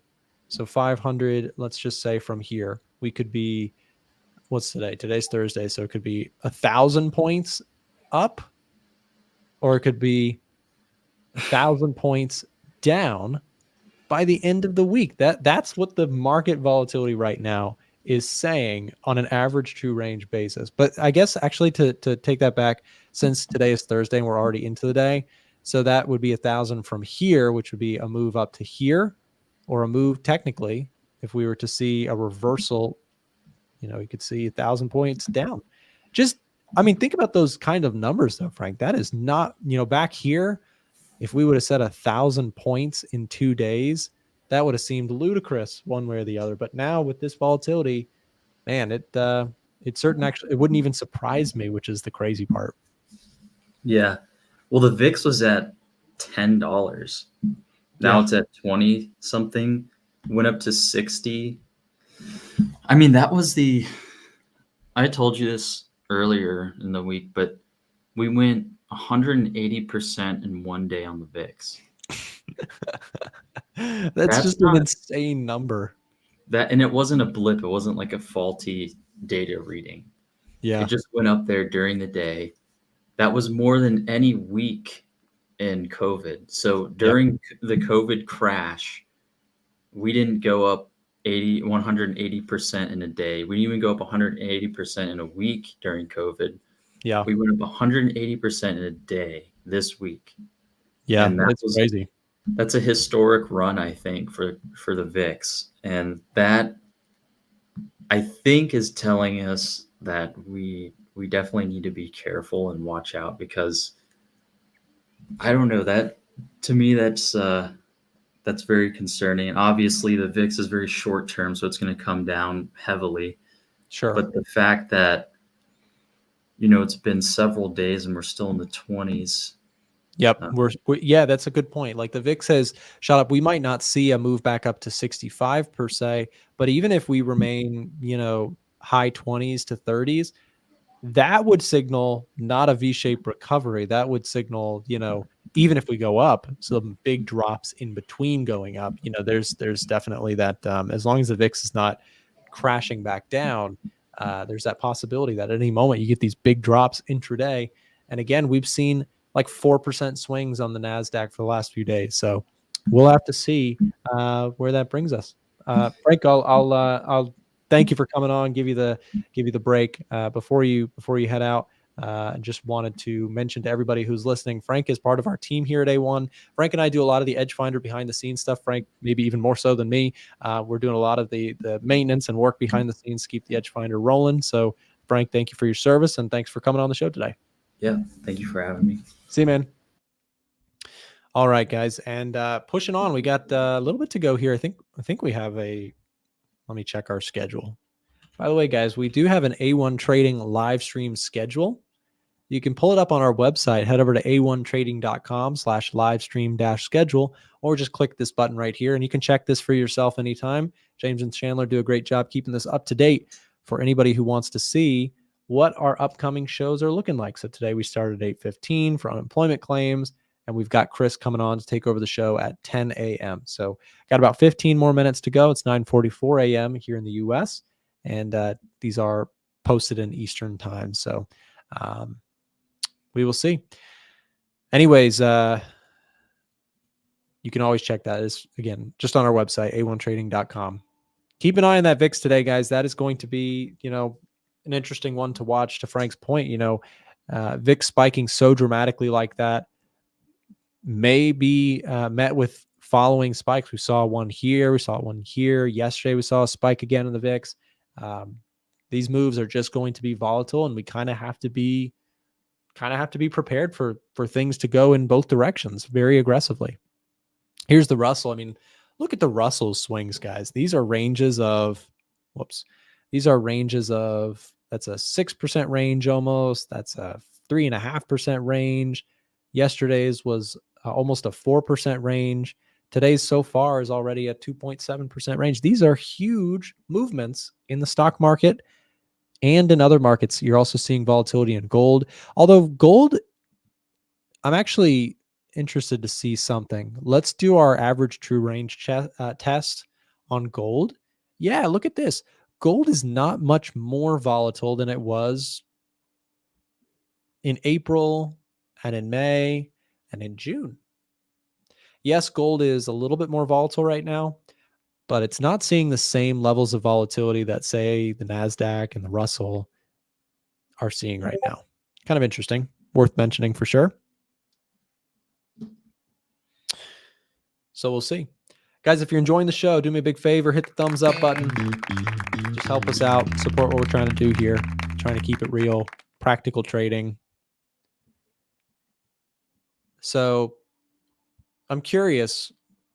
Let's do a real quick test in the audience. Are you guys bullish or bearish on gold? Let's just get chat comments. I know a lot of people are watching gold right now. Gold's a tricky one for me. Right now, especially, I think is very, very tricky for gold. Because if you get a fear spike, if you get, that's the weirdest looking fear you've ever seen. This looks like a horror movie title, doesn't it? That looks like a symbol some demon would write on a wall and then call your mom about. Okay, so gold is confusing right now for a lot of people, and even for me, right? Because here's the thing. gold, people are going to say, oh, it's manipulated. They're, fooling people with gold. It should be going much higher. But here's the thing. I've made this point many times in a margin call situation for the global situation. If you're thinking, oh, everybody's going to need to buy back the Japanese yen. How do they raise money to buy back Japanese yen? They sell gold. They sell stocks. They sell bonds. To raise cash, you need to sell something for hedge funds that are borrowing yen right now.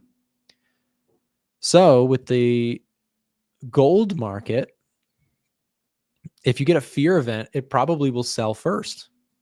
Then once the dust settles and the stop hunting, or whatever you want to call it, the short squeezing on the yen, if that ends, at the point that it ends, that's probably where you start to see gold rebound strongly. That's, at least historically speaking, what tends to happen on recession and global margin fears, right? Everybody sells out of the Japanese yen. I'm sorry, they sell out of their assets. There's, gold, bonds, crypto, stocks, whatever. And they use that cash that they've raised to go pay back their debts. And the Japanese yen is a very, it's a bank that lends a lot of money. So that's what's been going on. So again, do I buy that story? I don't particularly buy that story, which makes me bullish on gold. And if it goes down because of that story, I'm also bullish on gold. So I'm bullish in both ways. If you get a big fear event, gold shoots down to raise cash, I buy that dip. If we don't see a big fear event and we see a dip, I probably buy gold anyways, because I like these levels and because I still like the fundamental backdrop of rate cuts are coming from the central bank in the US and other places that will make fiat currency look less attractive and make gold look more attractive. So I like gold long. I'm looking for setups on it, but it's not at a technical level that I can really get into. So again, waiting for a pullback. It's about a 5% drop from the highs on gold. I like that a lot. 2360. If it breaks that level, 2300. This has been my game plan for the last few weeks. I've been talking about this a lot. But I'm not rushing on this one. I have no need to jump into gold right now. I'll tell you especially why I'm not rushing into gold is because I'm trading a lot of other things. I got a lot of stuff going on. I don't need to rush into gold. And that's maybe the best spot to be in, because I'm not, if I only traded gold, if I was somebody who only traded one asset, like if I only traded gold, I'm sitting here with nothing to do for days upon days upon days. But because I trade many different things, I'm out there trading other things. I'm looking to catch other opportunities. And then if gold pops into the radar, then that becomes the opportunity, right? Japan is going to zero. Short the Japanese stock market. Maybe, who knows? I don't really specialize in the Japanese stock market, but I do think that from a longer term buying opportunity, if we take out these lows, I'd probably buy a little bit of Japanese equities just to keep in the portfolio long term.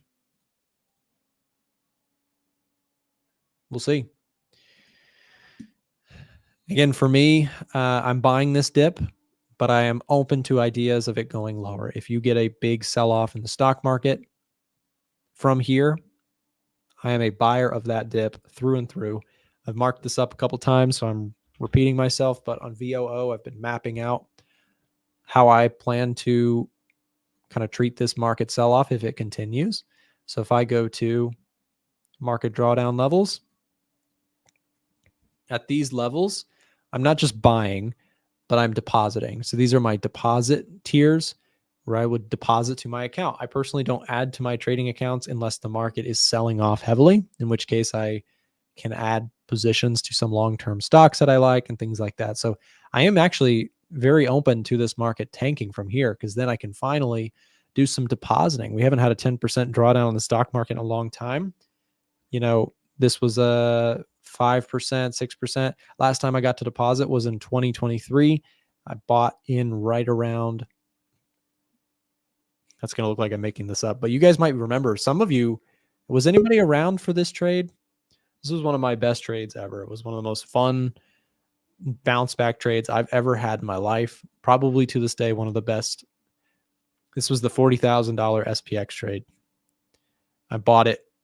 There was like a trend line on like the 4-hour chart. And on that breakout, I had a signal from the edge finder, went long, and it just said, goodbye. We'll see you next fall. Almost literally. Like it just ripped, right? And that was one of the best trades I've ever had. It's recorded on my YouTube channel. You can find it on the homepage. I was so proud of that trade that I filmed a full video, slapped it on my homepage, and whenever I'm crying, I go watch that video. So I watch it about 3 times a week. I'm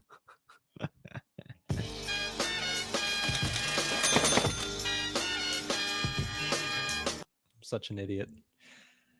Anyways, let's see.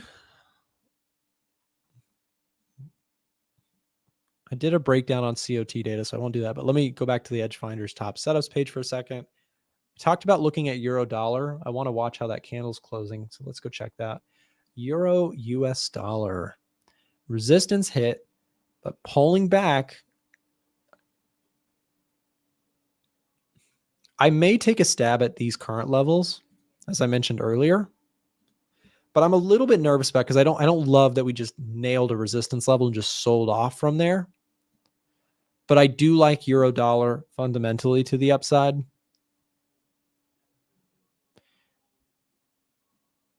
Inflation statistics, employment change. I mean, I like the leads to the data leads me more to the upside than the downside, but we'll see. Do me a favor, Chandler and James. I see on the live stream schedule. Do we have Chris coming today at 10? Because we got, I think I saw James pop in here.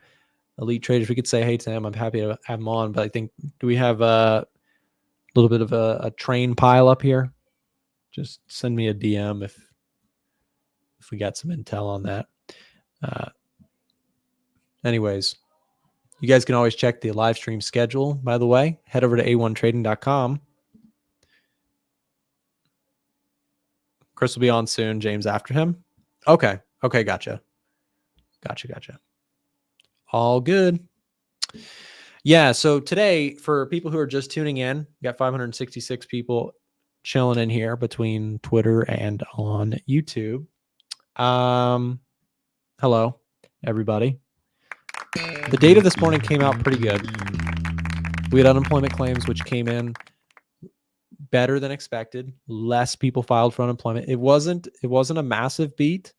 It wasn't a massive celebration, but it was enough in the short term to at least say to the stock market investors, there's not an impending fall off a cliff recession. That's what the market's trying to feel out right now, myself included. Maybe I'll do this. I've got just 4 minutes here before Chris takes over the stream. Let me do a quick breakdown on why I don't personally see right now the need to get all concerned about a recession. Okay? I'll give you my quick breakdown. Hopefully the Edge Finder, I can hear my computer's working hard this morning, so hopefully it grows. Hopefully it goes okay. GDP growth beat estimations. I think that final GDP estimates from Atlanta's GDP Now for the third quarter are expected to be 2.9%. That's not very recessionary. That's pretty strong, right? That's a strong growth figure to try and claim that we're going into a recession. Now, these are, to a degree, lagging metrics. But again, you're talking about working with a lot of growth to begin with. So GDP growth pretty strong. Services PMI just came in on Monday and saved Monday morning because services came in line, came in above 50. Remember that above 50 is a reading of growth for the services components of the economy. So without getting into all what these data points are, I'll just give you the high level, right? PMI data, surveying a bunch of purchasing managers at services related businesses. Their forward-looking guidance was pretty good, positive. Okay, good for the stock market, good for the economy, etc. Manufacturing, worse than expected, not good, right? But manufacturing has been consistently weak for a long time. This is not changing too much, but this number was pretty low. That's the lowest number that we've had since December 1st's report on 2023. So not great. Okay. But manufacturing is also a smaller component of the US economy. Services is the bigger one. Services was okay. Retail sales, not great, right? If this will load, hopefully, we might have to come back to it. NFP, this was the devastating one, right? This is what got everybody scared. This was what bared up the whole room. The jobs data came in light. 114,000 jobs added compared to a forecast at 176. Not great. ADP, the private sector, also had a miss in jobs. Not particularly good either. Unemployment claims, which haven't updated for today's figure, but when they do, will show that we actually had a good number, meaning lower than expected unemployment claims. Sigh of relief in some ways for the labor stuff. Job openings have flattened over the last 3 reportings, right? They've actually been rising, 8.06, 8.14, 8.18. Okay, that's okay. Job openings being, slowing is okay. We just wanted to see, really right now what the market wants to see is jobs data flattening out. Don't go getting aggressively lower, just flatten out. That's what the market wants to see.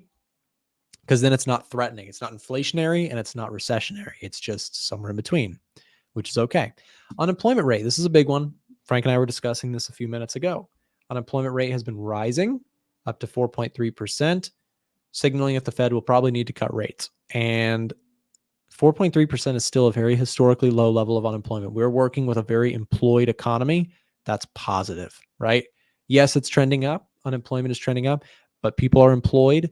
As long as people are employed, I've got a friend, my friend Garrett also always makes this point. Going back to 2022, he's like, I'm a buyer of the stock market, but one thing I look at very heavily is, do people have jobs and are they getting wages increased? That leads to company earnings being okay. And he's a super smart dude.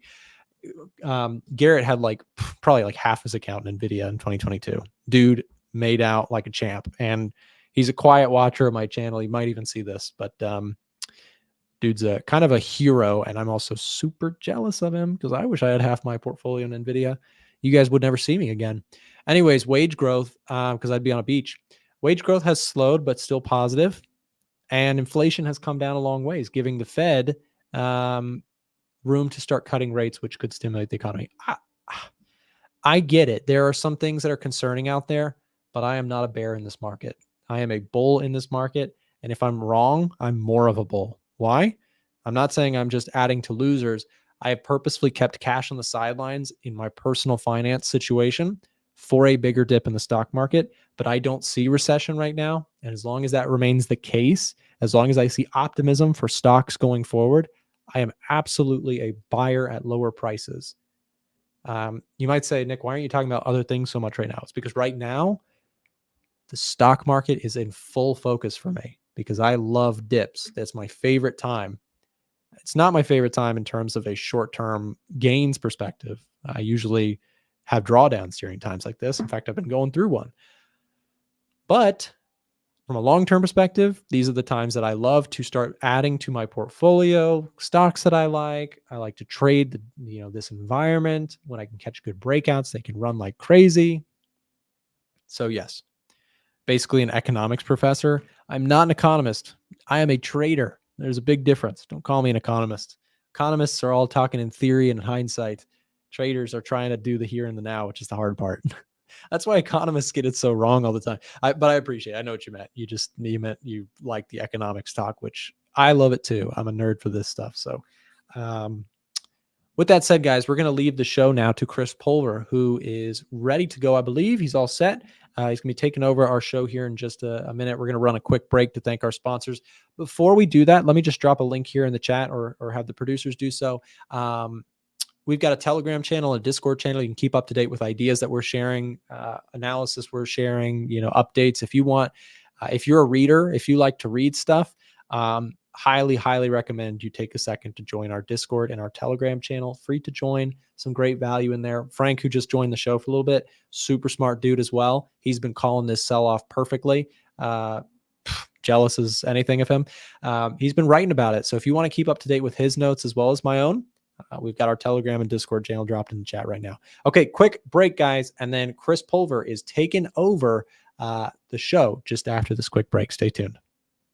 If you're someone watching the show right now and you're outside of the US looking for a better brokerage, listen up. I wanted to take a moment to mention today's live stream supporter, Vantage. Vantage allows traders outside of the United States to trade CFDs. You can trade everything from commodities like gold, you can trade US indices or global indices, and you can even trade FX all under one brokerage, and you can connect to MetaTrader 4 and trade directly on tradingview.com. Not to mention, they also have a really good sign-up bonus going on right now. So we'll drop the link to that down below in the chat as well as in the description of this live stream. Check out Vantage. Now back to the show. Hey everybody, happy Thursday. Welcome back. How we doing today? Let me go ahead and share the screen and let's get cracking. So I am looking at a couple of things here. So we're up a little bit on the morning. SPY's at 526, still clawing back. I think to be on the safer side, I'm watching this 200 EMA very closely. So it's sitting here value-wise around 507 to 506. As far as a pullback goes, I'm just using this recent sell-off here the last 4 weeks. So week 1, 2, 3, and 4. Just looking at some typical retracement levels. We hit the 382 yesterday. I was short yesterday at that level. I had a nice little 520 put that I ended up, it was on the SPY. So we're trading up here around 5. Let me check the SPY out yesterday. So yesterday we were trading up towards that retracement level around 530. I ended up taking a 520 put, but I put my expiration out to Friday, paid $1.75. It was trading as high as $5.50 yesterday. I closed it out for $4.20 for a nice little gain on the day. But if I go back to this chart here, I'm looking to see if this is going to end up getting faded down. So from high to low. And, you know, we come back into, we hit the 382. If we end up finding, this is really the decision point, in my opinion, right here is where the market's going to be forced to make a decision. I think that decision is going to be more to the downside to retest the same low again or retest this EMA. And so what I'm going to try to do is stack up some short-term hedges to those levels. If I wanted to just simply be long and maintain some time value in that, I could probably go out to October. I don't think it's going to take that long to revisit those levels to maintain that, but it's going to be more expensive as a hedge. So the hard part is, and this is what I'm debating on, this is why I haven't taken the trade yet. I'm debating on, do I take this trade kind of week to week and expect there to be like a high volatility week to return, or do I just go out and play it a little bit safer and say, okay, by the end of October, I think we're at least going to have a retest of these lows. So let me debate that as we're talking through things today. I want to review, you know, all the major instruments here. The one thing I've been watching all week has been the Nikkei 225 and the currency strength chart with the yen and the Swiss. So one thing we had this morning was the yen was strong, and it's faded most of that down. The Swiss was strong. We faded some of that down. The volatility is a little bit more contained today than it's been all week, which is not a bad thing. And we have the yen just bouncing off the lows a little bit. The Swiss is weak, but volatility, like I said, is somewhat contained in the Forex market. Now, one thing that could be interesting. So let me see here. If I were to look, I'm trying to price this out. And if I do a debit spread, I need to be careful on a debit spread, because if the sell side changes, that's going to, I don't know. I think my sell side is probably going to have to be like 500 or lower to make my trade a little bit cheaper. So let me just evaluate this right now. So if I did a 525 by 500, let me see what this is going to cost me. So if I went out to, let's go out to the end of the month. We've got Jackson Hole, I think, at the end of the month. Let me double check that. When is Jackson Hole? Jackson Hole Symposium dates.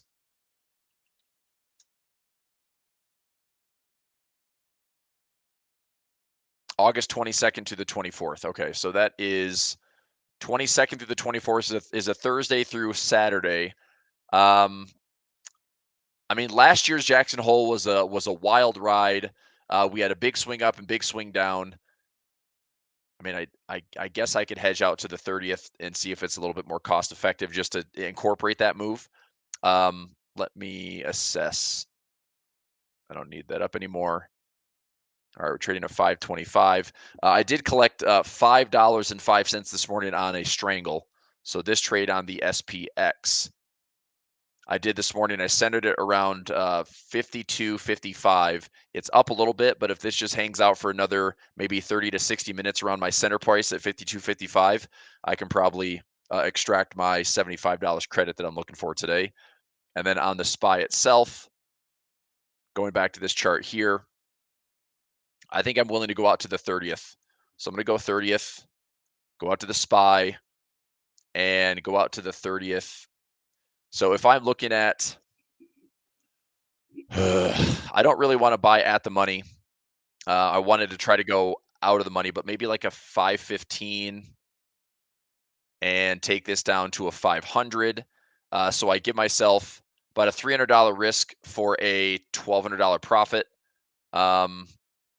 That's not too bad. I give myself a little bit of runway. I can make this a little bit cheaper by going further out of the money, but how much cheaper? $1.70 for $2. Maybe I'll get this for $2. So if I did a 510 by 498, it's going to cost me $2 if I do 5 contracts of that. So what I'm looking for here is if I'm correct and have some time value, I can probably see this double in price if we do this within a reasonable amount of time. Like let's say now until like Jackson Hole. Let's say that we retest this level like next week, then this is probably going to be trading for $10+. I can double my position. So what is I'm paying $2. I make, let's say I pay $2. I make $8 because if you're trading for about $10, I make $8 on 5 contracts. I make $4,000 on the trade. That's a decent hedge. I want to go a little bit further up and out. Maybe there. Let's see here, 400. That's a little bit pricier.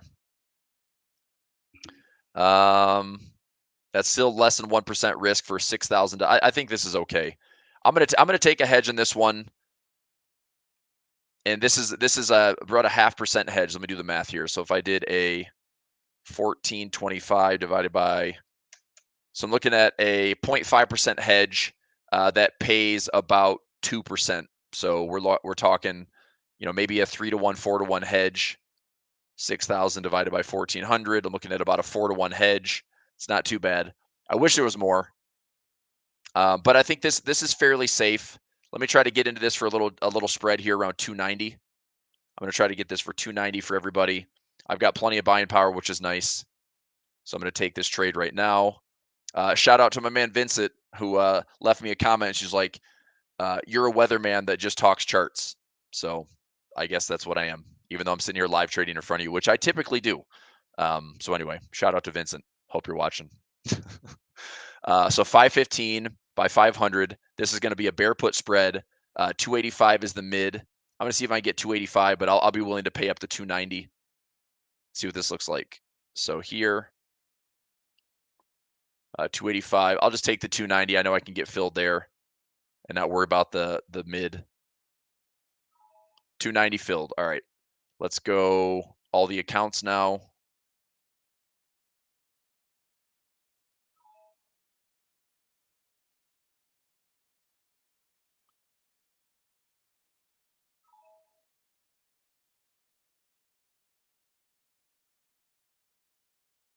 Okay, just give me a second.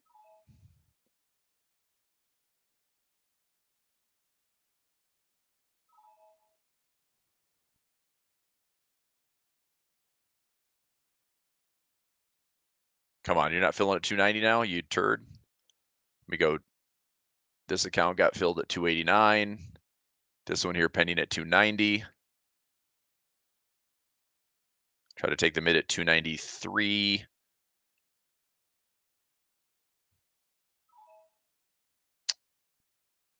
Dang it.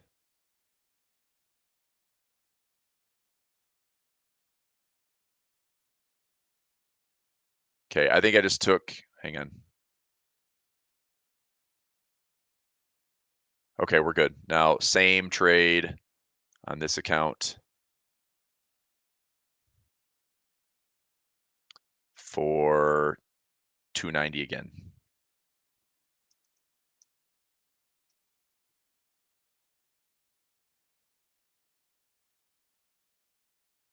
Got it. Okay, let me add this into my trade tracker. So this is a 0.5% hedge, pays about 4.2 to 1. SPY hedge. This is an August 30th expiration. The 515 by 510 bear put spread, paid $2.90 debit. This is a $15 max profit. Trying to give myself some runway. So realistically, I mean, if this ends up paying me over $10, I'll probably still take the profit. So I pay 290, I get out for 10. Let's see if I can, and I might just set the credit at $10. So 10 minus 290 is a net 710. Oops, 710 divided by 2.90. I could still take 2.4 to 1. I'd obviously like more than that, but I think that's safe as a little bit of a hedge. All right, so that trades in. I was looking at the futures market to hedge. I might just try to put in some short terms. I also wanted to revisit. I have some pending orders that I'm going to adjust. Let me check this on the SPY right now. So let me go to an individual account. FX World. I like your energy, bro. Thanks, man. Vincent. Vincent, is that you? Is this the Vincent that I love? Maybe. Anyway, let's keep going. So I have some pending orders here: the 505 by 504, the 500 by 499. This 525. I'm going to get rid of this 525 one. That one didn't fill. I'm going to cancel. So I'm going to cancel this one very quickly. I don't like that level necessarily, even though it was longer term out to November. I'm just going to get rid of that one. I was trying to get filled for 45 cents on the dollar, but I'm just going to try to take my chances at the 500 level. I might actually switch this instead of doing the 525 by 524. I might switch this and do like a 510 by 509 or a 510 by 500 or something like that. So if I see this 525 by 524 that didn't get filled, I'm going to go ahead and cancel that. So give me a second here. 525 by 524, cancel. 525 by 524. And 525 by 524. This one does not have that. Okay. Cancel. And right here, cancel. All right. So instead of that trade, I was going to look out to the end of the year or close to it, probably in November, December expiration. Let's see. I might do both. And like the 510 level would be, if I can get filled, I'm going to try to do something at the money, like 40 cents on the dollar, 45 cents on the dollar. If it's a, so I noticed that the spreads today are much wider. When I went to August 30th, take a look at this. August 30th is okay. What was I talking about this morning? Maybe I was looking at October. Check this out. So October 31st. Nope, those just filled right up. What the heck? What expiration was it looking for? I don't know. I thought there was some different expirations in here. Oh yeah, here it was. So I did the October 18th expiration. I was looking at this earlier this morning, and I hate this because this is arguably one of the most liquid instruments in the U.S. markets, and we're sitting here talking about at the money is fine, but as soon as you break below 520, you have $5, $5, $5, $5, $5. That is a much different trade than getting a dollar strike. You can be way tighter with your risk with dollar strikes, and you get way better credit. Pennies on the dollar. It's like it sucks. So I mean, this will fill up eventually as we get closer to October, but it's unfortunate that right now you can't go out a couple months and go out 70 days and get a decent fill. So I hate when they do that on a liquid instrument like the SPY.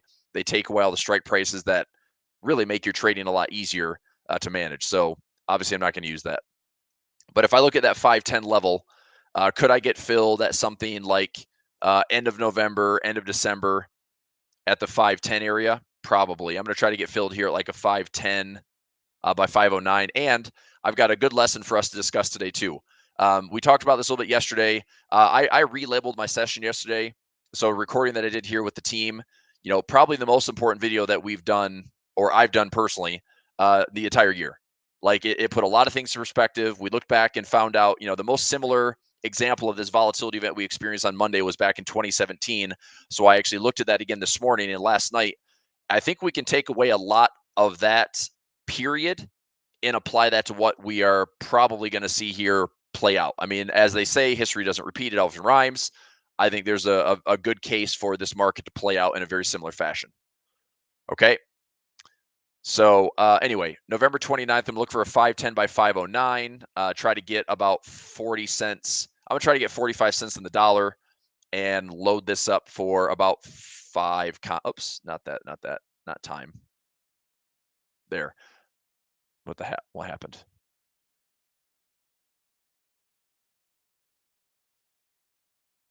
November 29th. Okay. So if I do the 510, so I'd sell the 510, buy the 509. It's traded for 25 cents. I'm not interested in 25 cents. I'm trying to get 45 cents out of this one. And I'm looking for quantity, not expiration, quantity. So 5 contracts. I think I'm going to do 10. I'll do 10 contracts here, take a little bit more risk than reward, but my probability is okay. Now, if I'm doing 10 contracts, I'm not going to take 1,000 shares of the SPY. If I'm doing one contract, and this is what's kind of nice, I could actually close. Let's say that this market is going to tank through everything. And we're talking about, oh my gosh, the SPY is going to be a 20% correction or 25 or 30% correction.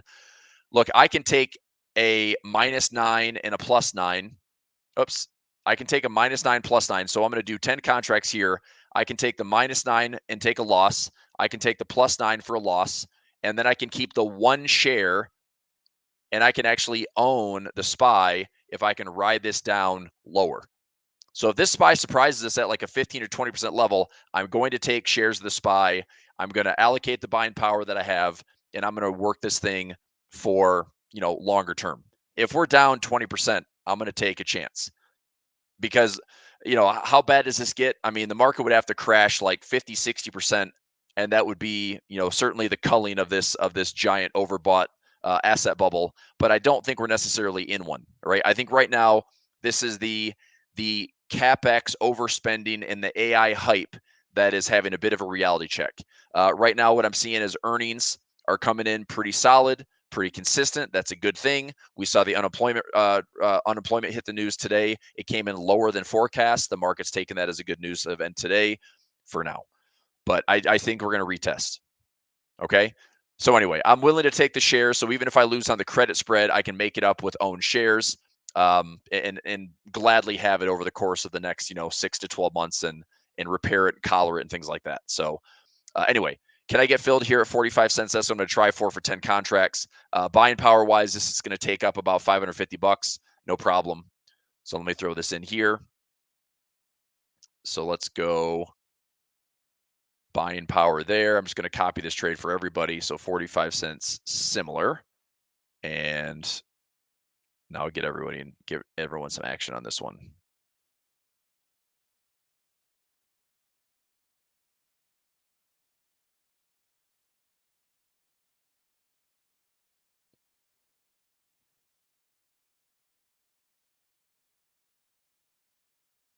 Okay, and 3 more accounts here.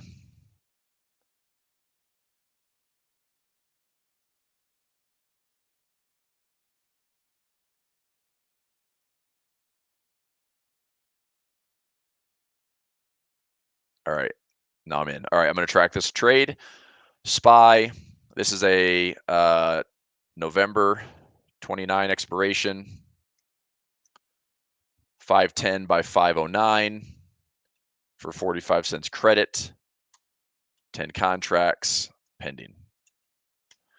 Okay, so that's in, that's pending, and we'll see what happens. right? So right now, still hanging out around $20 above my center price. See if I can extract out some of that time decay really quickly. See what this is trading for right now for today. It's trading right around where I got filled at 505. Okay, so that's just going to take a little bit of time. IV today is reducing. VIX today heading lower again. So we were slightly elevated this morning at 28. All right, this is a good example. Let's go back to 2000.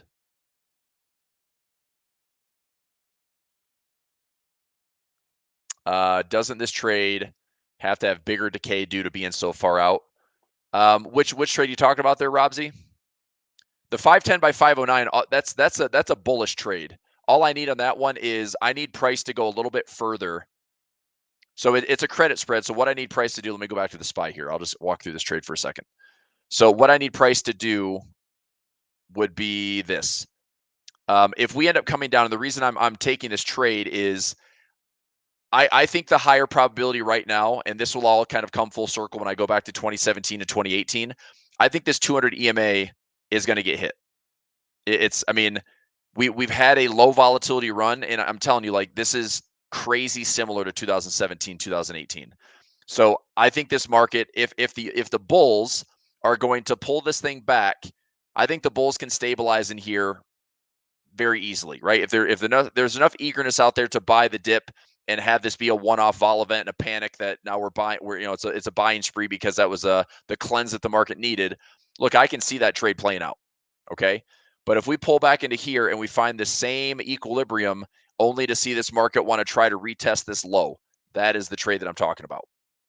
I don't think that the VIX goes straight up to 60, drops to 20, and just goes back to the teens.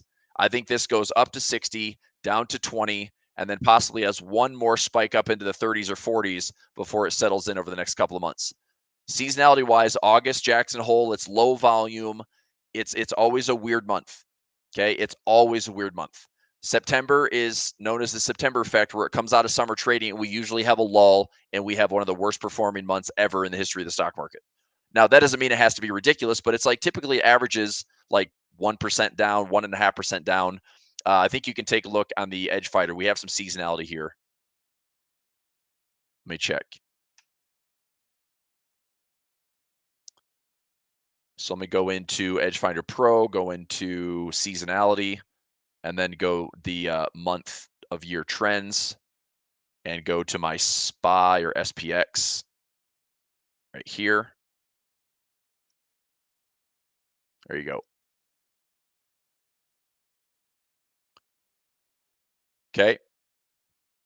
So you see here that August is usually a positive month, but we finished the month of July barely positive because we started to give a lot of it back that halfway point when we topped out mid-July, gave a lot of that back towards the end of the month, and then August, of course, is off into a rough start. September, historically speaking, is a down month.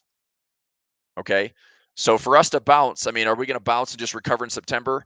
To me, that's unlikely. I think September is going to be more of the same and more of, how serious is this bull market? I mean, look, September, October, historically for the last 10 years, last 5 years, don't bode well for the market performance. So we might have to be waiting for a Q4 situation to get ourselves a rally, and October might be where we're looking for those bottoms. That's not easy because there's a lot of other stuff going on geopolitically that might kind of, spoil the party. I listened to interesting podcasts yesterday where all these things like frothy AI and earnings, and it's disappointing, and employment's up, and the SOM rule's in effect, and I get it. Like, all these things are happening. I don't think it's 2008. I don't think it's 2020. But like I said, it is pretty similar to what we saw back in 2017. So on that note, I want to go back to 2017 for a second. And so let me finish up that trade at 510. So if I put in a 510 by 509, okay, so that is a sell put right here and a 509 buy put. Okay, realistically, for me to collect about 45 cents credit, this should be something that trades at the money. So if I did something right now, if I were to go right now to my same expiration, which would have been November 29th, right? So if I did on the SPY the same trade, out to the end of the month, and I did an at the money bull put spread. See how I'm getting 37 cents right now? I mean, realistically, I should probably look at like a 40-cent credit. But what I'm looking at is if we dip down to 506 or dip down to 500 on the SPY, that should be enough in the money to get filled at that 45-cent credit. And I still know that sucks because I'd rather be, at the money getting 45 to 50 cents. I don't necessarily want to go in the money because look at that. Even in the money, this is in a bit, this is unfair because if I'm going $1.50 in the money, I'm still only collecting about 1/3 of the width. That's a little bit mispriced as far as to truly get the value that we want. I like to take credit spreads. If I'm pretty bullish on something, I'd like to take a credit spread that's at least 1/3, but preferably like 45 cents, 50 cents on the dollar. And how far up do we have to go? How far in the money do I have to go in order to get this to pay over 50 cents? So if I move these strikes down, now we're talking $5 spreads, but that'd be the closest thing right there. So I would have to go nearly $20 in the money in order to get that roughly 50 cents on the dollar. That's ridiculous. So these prices right now are pretty skewed, and I don't love that. So I'm like I said, it's pending. So if it fills at 45 cents, it's because I'm going to be in the money by probably $5 or $10. And I'll see if it fills. If it doesn't fill, it doesn't fill. But I can obviously, plan B could be I go long a call option. I do an at the money and see what the price is offering. I modified my positions, but for right now, it's just going to sit there with a pend. Okay, so that's the trade. Now let's take a trip down memory lane and let's go back here on the daily time frame into 2017, because what we just saw on Monday was eerily similar. Okay, eerily similar. Now look at this. This is the SPY on the daily time frame right here. This is the end of 2016 and the run in 2017. And if you tuned in yesterday, we talked about this. The one thing that the SPY did that has never happened in the history of the SPY, other than 2017, was 12 straight months of bullish. Okay, every month closed green. That has never happened in the history of the stock market in the S&P. So a very impressive run. Now you can see this chart, and what do you notice here? Okay, I'll tell you my moving averages: 50 period, 100 period, 144, and a 200. When this market tested in 2016 that 200 EMA and got up above that, the only pullbacks you saw all year: 50 pullback, 50 pullback, 50 pullback, 50 pullback, the entire year. We never even came close to bucking that trend. This thing was ridiculously, but low volatility wise, extremely bullish. Okay, so why do I bring this up? Because this market with super low volatility and just this little, sneaky little low percentage grind every single month for 12 straight months got to a point where it was a volatility event. And this was eerily similar to what we just saw. So let's zoom in, and I think this is a good lesson to take away into what we're seeing right now. Look at what happened as this market finally toppled over here at the end of the year into the first part of January. This thing just dumped in a volatility event. Now, let's trigger this. So let's write this down. January 26th. Okay, January 26th, 2018. Okay, because what we saw here is once we had a top, this thing ripped with gaps to the downside and fell very quickly. There's 8% on a sell trade, and it gapped lower to a 9.6% move from high to low. Does anybody know what we just saw from last week? When we opened up on Monday, how much lower was the SPY from the highs in July?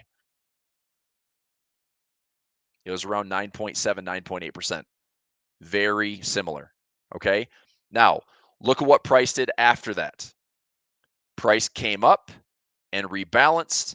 And I want to drag a fib on this because we're probably looking at, and again, this isn't going to be the exact same way. It's not going to play out identical, but I'm going to look at history to use it as a reference. Okay.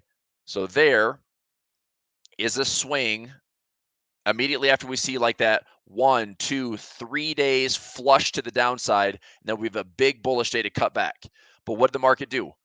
The market pulled back to roughly the 50% zone. Everybody see that right here? That pullback right there is right around the 50%. So we go high, low, 50% pullback, and what did the market do? It rips down and it tests the 200 EMA.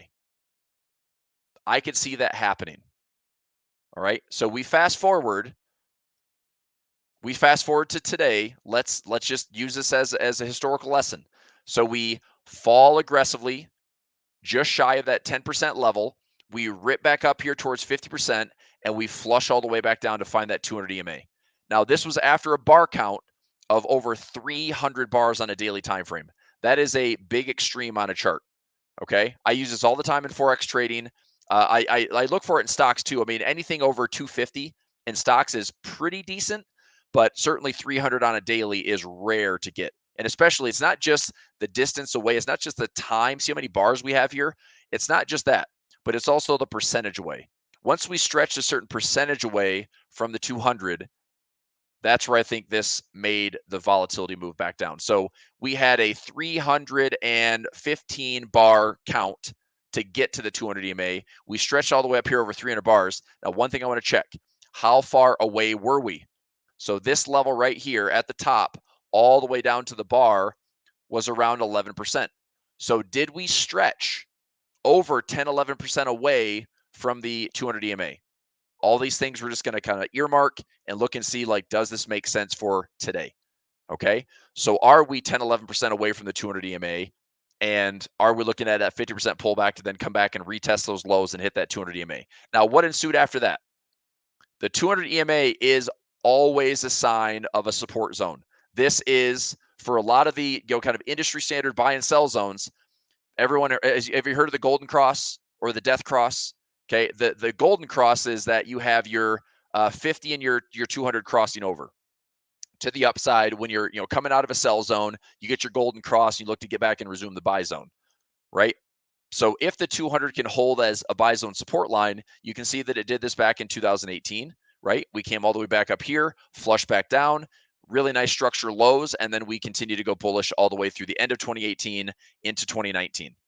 Or I'm sorry, into 2018 and stayed bullish through 2018. Now, did we crash again in 2018? Yes, because during this time, quick history lesson, the Fed was raising rates. So the market did find a way to go up as the Fed was raising rates. But when they all of a sudden raised rates for that fourth time, the market freaking dumped by 20%. And in fact, it was 20% to the nose. Like from peak to trough, it was like right at 20%. And then we put in a backstop. The Fed panicked. They started to pedal back and cut rates. And then 2019 led to another bubble. So all I've got to say is from 2017's low vol rally to 2018, this market, heck, it can't help itself. It's so freaking manipulated that it's just booms and busts until now. And it's no different. So, all right, quick lesson. Do we have some numbers here that make some sense? So let's fast forward to today. Okay. Does this look like a pretty good bull run? Yes. Look at the bar count. Okay. From this area here, our bar count stretches towards, look at this. I mean, we had 300 plus bars, and then we ended up finding it 400 bars later. That was a run from COVID's recovery, so shortly in the 2020 zone, all the way up to the deleveraging at the end of 2021 into early 2022. Crazy run, right? Now, how stretched were we? I don't think we were 10 or 11% overstretched. This was at its peak about 8.5% overstretched. So it was more the bar count to me than it was the actual percentage.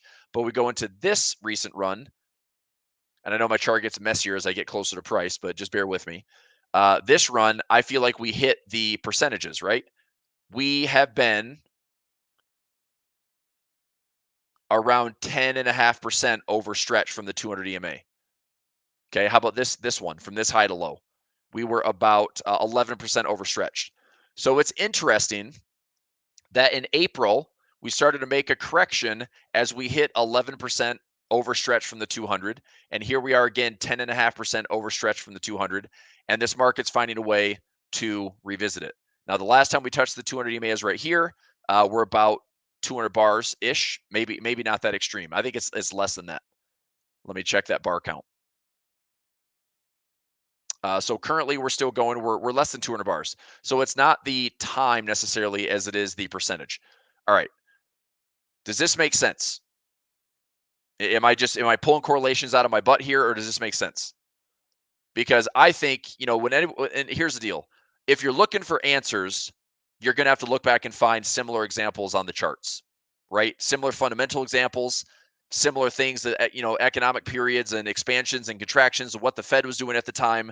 All this makes sense. And it's never going to be squeaky clean and it's never going to be perfect. But when you're looking for answers, look, it caught mostly the world by storm. I mean, I've been planning for this for a while. I was hedged, but the Greeks changed so quickly on some of my positions that it was an unpleasant Sunday to Monday. I mean, I watched futures Sunday night. I braced for the open on Monday morning, and I do feel fortunate that we did actually rip up on Monday. But now, as the dust has settled a little bit, I was able to properly position for, okay, I found the 2017. I look back, I see what the market's capable of doing. So what I'm considering now is I think we pull back 50%. So we've got the 382, we got the 50. If we pull back into that window, I'm looking for this to try to retest the low. Retest the low, retest the EMA. And then from there, we'll see if we stabilize. We will see if we stabilize. If we don't stabilize, then things get way worse. If we do stabilize, it's because we still have this buy zone, and that's a really solid support level at the 200 EMA. Okay? So similar to the 2017 vol crush that we saw. One more lesson that we discussed yesterday. I just want to revisit this.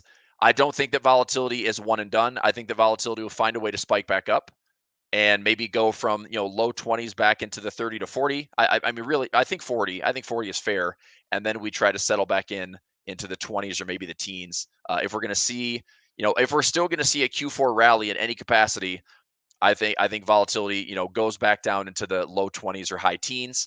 But I don't think it's just going to fade. I don't think we go from this and just straight back down to the teens. If we do that, cool. I guess it's easy because the market just goes up again. But don't be surprised if we're going to retest that 200 EMA that we're going down, back up, and then we'll have to settle back in after another potential scare. So I don't think that scare is going to get us back into the 60s or 80s. I don't think we're coming back to all-time VIX highs, but it's certainly something to pay attention to. Now, let's take this back to 2017 because this is the most similar thing that I can find. Okay, that was 2020. This is 2017 into 2018. Okay, so remember how the stock market did this. Stock market for all of 2017 did this into the early part of 2018 into January before it finally started to crack. So if I time this, it essentially did this. Up, up, up, up, up, super, super low, and then we go there. By the time the market's correcting, this is where you get the big vol spike. Now, what's the percentage? Okay, in a 2-day stretch, okay, a 2-day stretch, this thing spikes up 187%. In a 3-day stretch, it moves up 270%. From Thursday to Friday to Monday, so last week Thursday, last week Friday, and this week Monday, we had over 300% in that 3-day stretch. Very similar. Now, like I said, I think this is a good lesson. What did volatility do? Volatility spikes, volatility retreats, volatility pushes back up, and then we retreat again. Similar. I do think we're going to encounter some higher volatility through the remainder of the year. Does that mean we're going to have fresh bottoms and a bear market? Not necessarily. But I do think that we've got to be bracing for what this next potential wave of volatility is going to feel like. Because it may not be a crash. It may not be a scare like it was on Friday to Monday. Okay? I think what was so difficult about that is the market opened so much lower. We had a 4+% gap in the SPY. We had a 5+% gap in the Qs. The futures market was pushing down literally all night Sunday into Monday's open. It was pushing. And so I mentioned this morning to my traders. Okay. If you look at the SP or the ES feed, so E-mini futures, the only way you could have traded this big fat correction that we just saw over the last week, and it's been cracking since mid-July, but the only way you could have traded this is in the futures market. and I just want to put it out there. I'm gonna give a little shout out to the futures traders out there. You have an opportunity to trade this, right?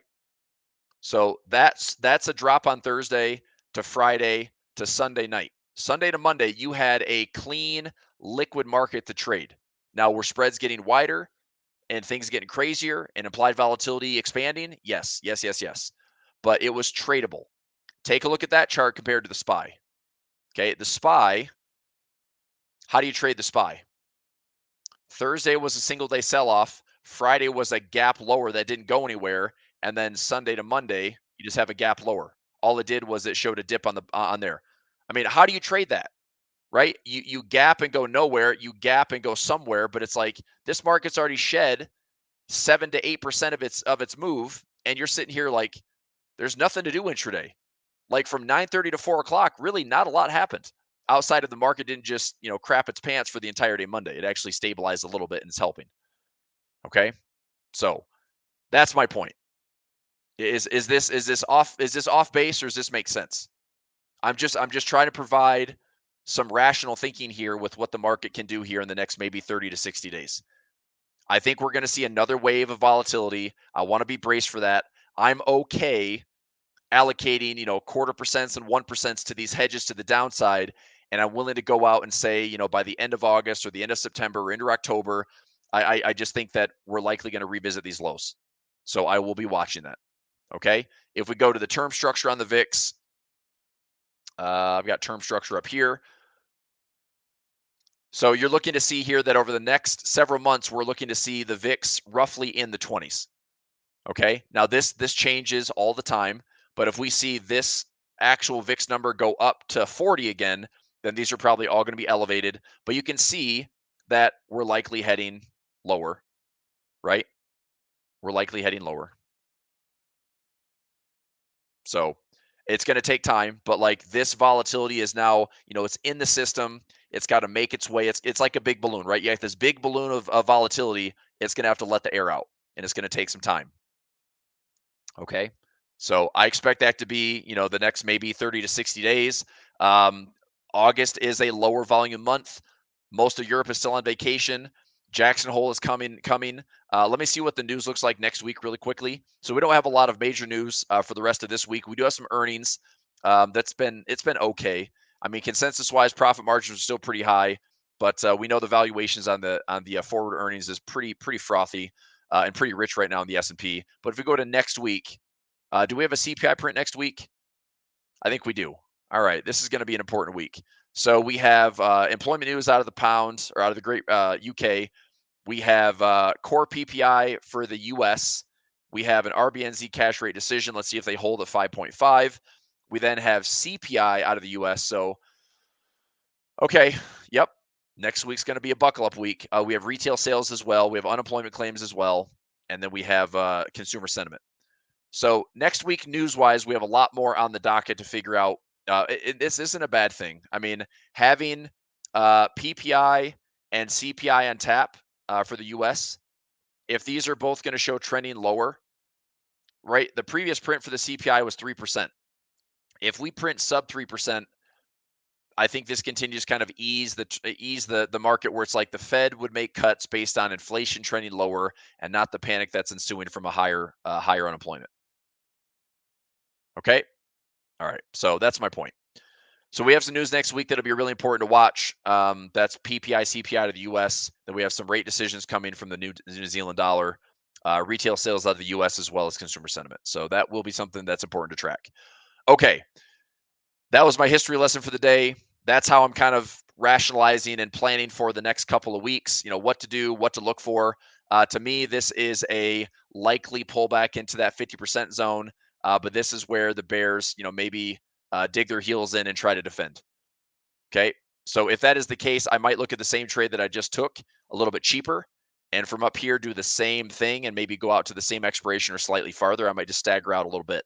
And look, I realize that my hedge plays here, I might be sacrificing, let's say 2.5% of my account, maybe 2.5 to 5% of my account.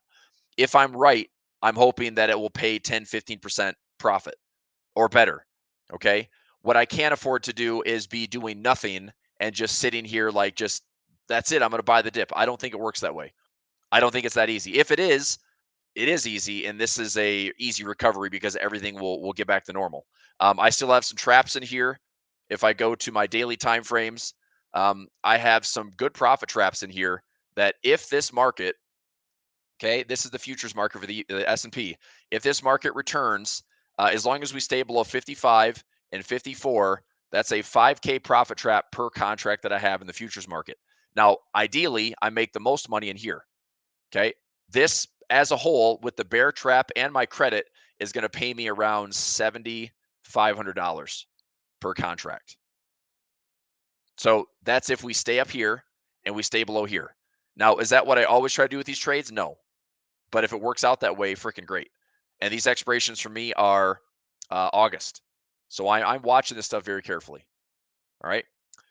Lee says that would be better if the Fed were to cut rates because they can rather than have it. Yeah, that's what we said on Monday. Of course, right? Look, the whole idea of like the Fed stepping in for an emergency cut, I'm glad they're not. In fact, that would essentially be admitting to the world that the Fed is completely incompetent and they can't calculate, they can't predict, they can't forecast, they can't do anything right. Because they, overshot inflation by saying it was transitory. They underestimated inflation by saying it was transitory, and then in this case, they waited too long to start cutting, right? And they misstepped, and then they broke the market. So yes, it would be nice if just everybody settles down for a second, let the market do its thing, let the data come in as it's supposed to. I will say this though, it's going to be interesting next week. I hope, for the sake of simplicity, that the market sees better inflation numbers out of the US. Because what happens next week if PPI is higher than expected, CPI is higher than expected, and then the market thinks, now what are they going to do? What if they don't cut now? And we go back and forth with just all this stupid Fed drama. So I hope that's not the case. All right. So here's E-mini. Let me drag this down here. There's my swing, right? If we come back to this, and you can see this with pretty clean trading, if we get between this 382 and this 50 and we start to roll over, I'm going to look to see if this will retest the lows. Okay. Now, could it retest the lows and actually get lower? Sure. We could have a swing with momentum to the downside. This could get uglier. But if I just trade from this level back down to lows, and I am correct, there's definitely some money that I want to be making. Because what that money will help me make is that'll help me offset any type of additional drawdowns that I have with the, the naked puts and the credit spreads and all the things that I'm just sitting on. But with the vol expansion, all those actually show, look, defined risk in a trade, like an option. If I have, and here's a good example, Tesla. Okay. I have a trade on Tesla that is a 205 by 200 ratio spread. I'm willing to take the shares of Tesla. Okay. If I'm assigned, if I'm willing to take the shares, depends on buying power. If I take the assignment, I'm going to tie up about $19,000 in cash to own Tesla. Okay. But if I tie that up and I can get for 30 days, $6, $7, $8 of credit, I can lower my cost basis probably every month by, let's say, $7 or $8. So if I own Tesla, I think I could quickly work the cost from 190, 192, probably down to 175 in a couple of months. 150 or lower. And this, I mean, if anybody's familiar with options, I could go on an options campaign and I could lower my cost basis by $50.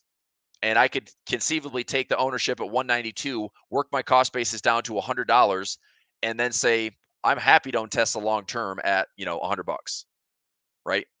It might take some time, but I could do that. Okay. All right. So that's that.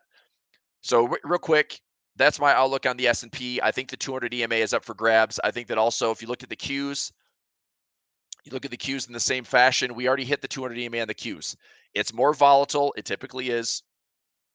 But if the Qs pull back and do the same type of thing, you have this massive flush lower. We pull back in here to find this gap in equilibrium, and then we see if that's going to come back and retest. If that comes back to retest, volatility spikes up. Things look a little bit damaged. Is it going to be news related next week because PPI or CPI is a misprint? Maybe.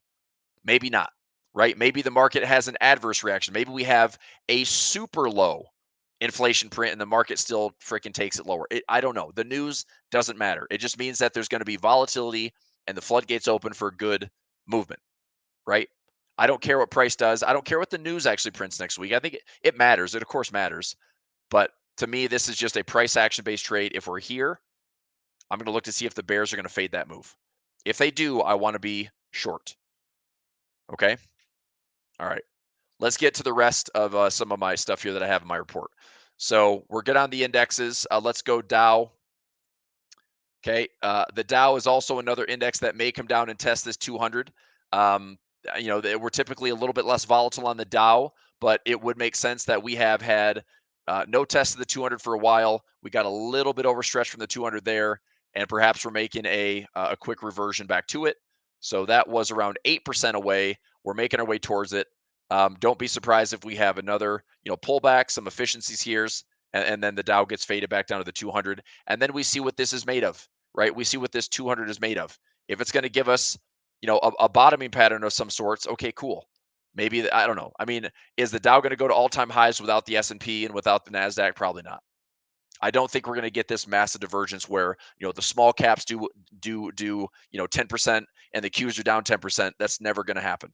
What happened, in July when we had that big weird rotation where the IWM was up like 10 to 13% and the Qs were down 5+%. That's like one of the widest margins ever. So it was a weird like one-off rotation where it just shows that there was a deleveraging happening in tech. Okay. So point is, I still think the 200 EMA on the S&P and the Dow are likely targets to get hit. Okay. The Russell, I was a little bit more confident in the Russell. I could end up making, and this is fingers crossed, I could end up making some pretty good money on the Russell if my levels are steady. The RUT, I have this one. I think it's this one here. I've got a profit trap on a broken wing butterfly at 2050 and 2100. This is August. So personally, I would love to see this get back in this yellow box or slightly higher. If I could pin one of these, it would be about $2,500 per contract. You get it. 200. It's $2,500 per contract because that would be my kind of perfect pin price. The broken wing butterfly. Let me think what it looks like. It would be on the put side, so it would be this. So there's my tail credit, there's my trap, and then there's my risk. So I'm keeping the credit here for like $1.15, and then I have my profit trap if I can peak it and pin it around 2050 or 2100. So if we're ramping up into that zone or we're in this zone, we're at 2070 right now, which means we're sitting right here. But because I'm not quite at expiration, it's not perfect yet. So it's a slim chance that I get it pinned, but in the event that I do, that'd be pretty special because I'd gladly take the $2,500 a contract profit. All right, VIX. I expect the VIX to rally up again towards like 35 or 40. Just be ready for that. The SPXY, I'm long in this. I don't own any shares yet on the SPXY, but I would basically own it around $50. Okay, it's like 49 and change after if I took some ownership with some cash secured puts, and then I also put in a put here for $3 at $35, which is just an income trade for right now. The dollar index, we're pulling back. Okay, I'm going to get rid of that trend line for a moment. Keep an eye on this dollar. If you're paying attention to the dollar, I think most of us are. To me, this dollar trade is, look, at some point, it's going to make a decision. Right now, to me, this dollar has not made a decision. And that decision being this. Let me make this a little bit easier to read. So there's resistance. There's support. Right? This dollar can do all sorts of stuff. Okay? So I don't know. But at first, I thought we break below 104, I want to be short the dollar. But it happened so fast that I'm no longer interested in catching the bottom. I'm no longer interested in trying to short the bottom. So what I'm going to look for is I'm going to let the summer settle in, August, September, see if this market gets into some wide open spaces, and I will stand by this, okay? If the dollar is back up above 104 and this thing gets back up here towards 105, maybe if we see risk off trading, okay, risk off trading, the dollar goes higher. That'd be risk off trading. Okay. Risk on trading would be we are down below this level and we are moving into 100 or lower. That would be risk on trading. If we want to see a higher stock market by the end of the year into the early parts of 2025 or onwards, I think the dollar has to get hit a lot harder than it has been. This dollar hasn't budged at all for the last like 6 months. It's been a little bit up, it's been a little bit down. It pivoted off the holiday lows there at 101. This is not a fun place to trade the dollar. Okay? So if the dollar can make a fresh break below 102, I like this as a basket trade to the downside. With the exception of maybe dollar yen, I would probably focus on shorting the dollar across the board. Dollar yen is going to be on its own little island. Your chance on the dollar yen has already passed, right? If you're shorting the yen at 160, 161, 162, shorting it at 159 when it started to tip over, that was your chance to short the dollar yen. It's done right now. Okay. Could there be more to unwind in the deleveraging? Maybe, but the thing's already moved 2,000 pips. I'm less interested now than I was before. Okay. But if the dollar shows some fresh breaks below 102, that gets a little bit more exciting for all the other currency pairs that are still doing nothing. Okay. And to me, I'm not, open up a 5-minute chart. I'm not going to scalp the dollar, man. I don't care. Okay. I can't sit here and run a session like this and scalp on a 1 and 5 minute time frame unless you want to hear me not talk. Because if you want to trade like that, then stare at your charts and trade price action. But I'm looking bigger picture because for me, the easier trading is open spaces, right? I don't care if this dollar wants to be noisy today or tomorrow. I care about where this thing's going for the next like 1 to 3 months. Is it down here? Is it up here? That's what I want to know, because it is a lot easier to trade to the path of least resistance if we have some clear direction. I've made a lot more money over my career doing that as opposed to trying to sit here and day trade and scalp and pick. And because look, your 30 minutes a day or your 1 hour a day that you want to trade doesn't guarantee that's a good window to trade. The market's open 24 hours in Forex. The market's open 23 hours in futures. The market's open 8 hours in stocks. I mean, to me, it's like I have a bigger lens. So I'm more interested in the bigger picture. Devinder says, should be down, right? Fed will cut rates. Conceivably, yes. Right? It makes sense that the dollar should weaken. Okay. The Fed cuts, the dollar weakens. The only issue with that, and this is not to be wishy-washy and not to say like it could go up, it could go down. The only reason I'm talking like this is because what if we have a recession? What if we have a global recession? What if we have risk-off trading? The JPY, the Swiss, and the dollar are always seen as safe haven currency pairs. So even if the Fed's cutting, guess what every other central bank is doing as well? They're also cutting. So if everybody's cutting and racing back down towards normal interest rates or lesser interest rates, the dollar could stay in this zone and it still remains tough to trade, right? But yes, it makes sense that the dollar gets weaker because of the rate cuts coming from the Fed, and the market might run ahead and price it in for the next 6 or 8 months and plan on this being the next 12 to 24 months of rate cuts. If that's the case, we should see some open space of dollar weakness. If that happens, that is why I think there's a chance for the stock market to stay relatively resilient with a weaker dollar. That's it. Now, is that a guarantee? Of course not. Will I have to watch price and make sure I'm confirming this narrative? Yes. If the dollar's not down here, I have a hard time justifying higher highs in the stock market. So I'm not interested, nor have I been for months. I don't like where the dollar is. It's not a good trade for me. Okay. So if it's to fresh lows, there's room. If it's fresh highs, there's room. That's what I'm waiting for. When do I think we get it? Before the end of the year. Maybe it's noisy through this month. Maybe it's noisy through September. Maybe it's an October shift. Maybe it's a November thing. I don't know. But I would expect that when it's ready to rip, it's going somewhere, and I want to be participating. So hopefully it's clear to read. Hopefully it's clear to see. And hopefully it's easy to trade. Okay. What I don't want to do is look back in hindsight and be like, oh, look, we missed it. I do think there's going to be opportunities to trade it. It's just, let's get some open space. Right? Oil. Nice to see 2 days in a row of oil. I do have an expiration on crude light futures. If I go to positions here, my CL chart. So right now, up a little bit of profit on CL. I've got the 72.50 by 72. This is out to next Friday. So as long as we stay above 72.50, I've got some good profits rolling in on crude light. Natural gas, no trade on it right now. Gold, everyone's favorite. I still like gold. I talked about this pretty extensively yesterday.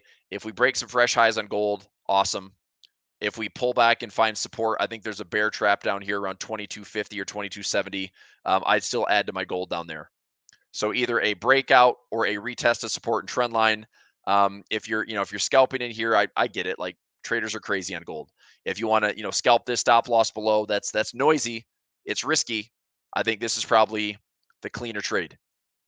Get a break, get a retest, and then get a go. Right? Or if it just holds and fades a little bit, see if we can find some support, and then we get another buy trade. I like gold medium term. I like gold long term. So all this is just noise and just either holding on to your current positions. If you're looking to scalp, just try to be very picky about your levels.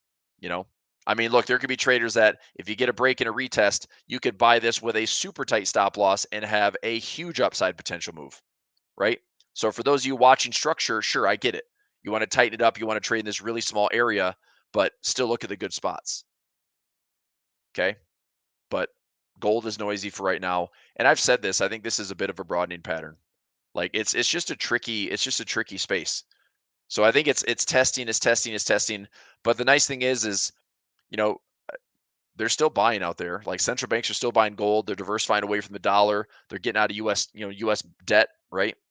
So gold and rates coming down especially seem to do pretty well. Hedging against inflation, hedging against a recession. Gold is typically checking all those boxes. So that's a good thing, right? Okay. Hey, I'm hopping in here, Chris. So thanks. I guess I'm done. Pull me off. Sand. All right, dude. Yeah, we got Forex James waiting in the back, but I want to thank you for coming on today. We just dropped your YouTube link in the chat there. So guys, if you enjoyed Chris coming on today, he comes on basically every single day at the same time. We really appreciate him coming on. But you can go subscribe to his YouTube channel there. You can also find him on Twitter at @RealChrisPulver. But yeah, Chris, thanks for coming on. Guys, we're going to take a really quick break, and we're going to be right back with Forex James. See you, everybody.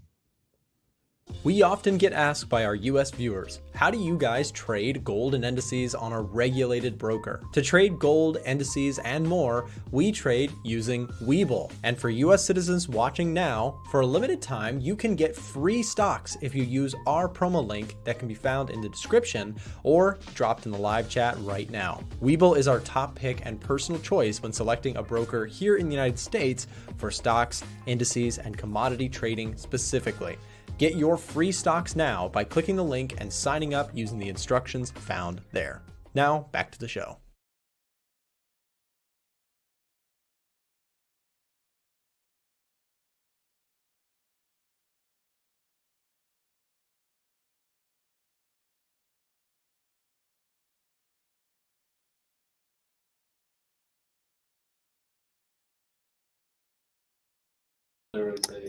Hey, James, I think your mic is muted. I just want to say that before we get too you're far. right. Sorry, I forgot to unmute it. All right. Thanks. So yeah, anyway, what I was saying was I hope you all had a great week. A bit of an impromptu visit from me. I was meant to be away for the whole week, but I came back early to sort some things out. But cut to the chase, what I want to do is start with a little quiz. Now, this was something we did in the Discord. I think it was yesterday, and I thought it was actually a really good idea to just sort of see how you guys look at trades and what type of information you look at.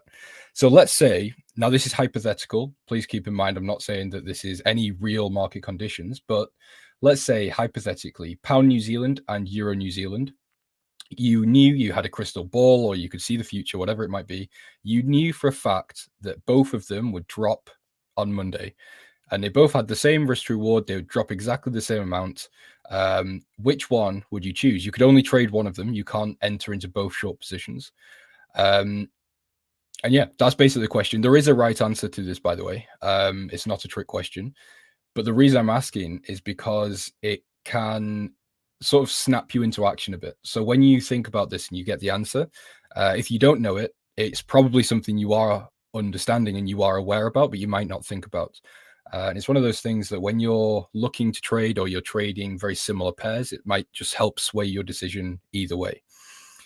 So I'm not sure how many viewers we've got in here. I'm not sure if there's lots of people that will answer. So I'll give you a moment and then I'll show you the reason behind why I'm asking this. So you can actually get the answer on Edge Finder, which is really useful. So it's essentially swaps. So what we have is we get paid significantly more for shorting the Euro New Zealand compared to the pound New Zealand. So pound New Zealand's down here.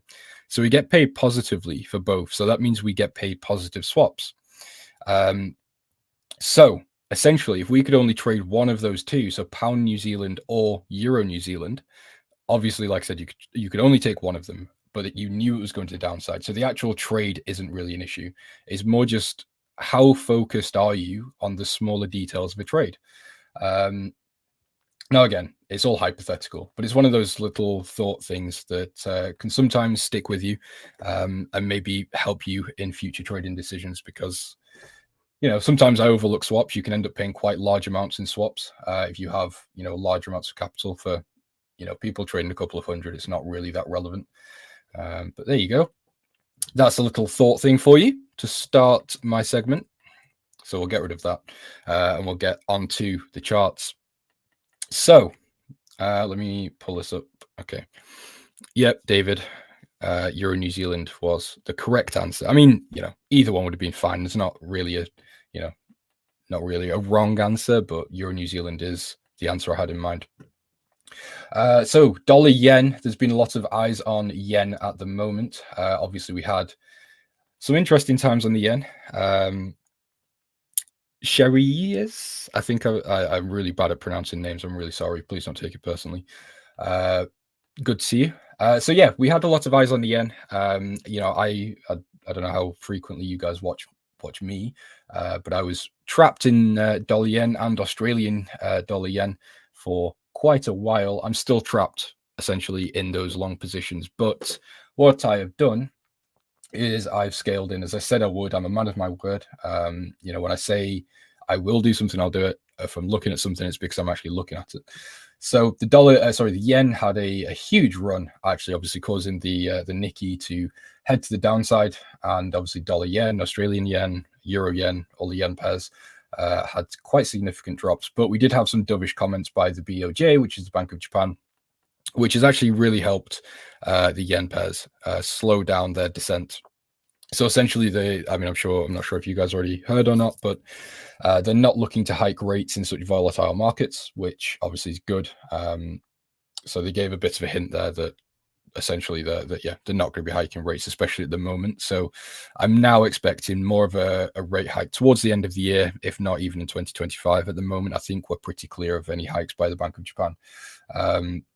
So you can see I actually scaled in down here at the 143.55 level. I'm still in my two other positions that are much higher up. So you can see my average price is 152.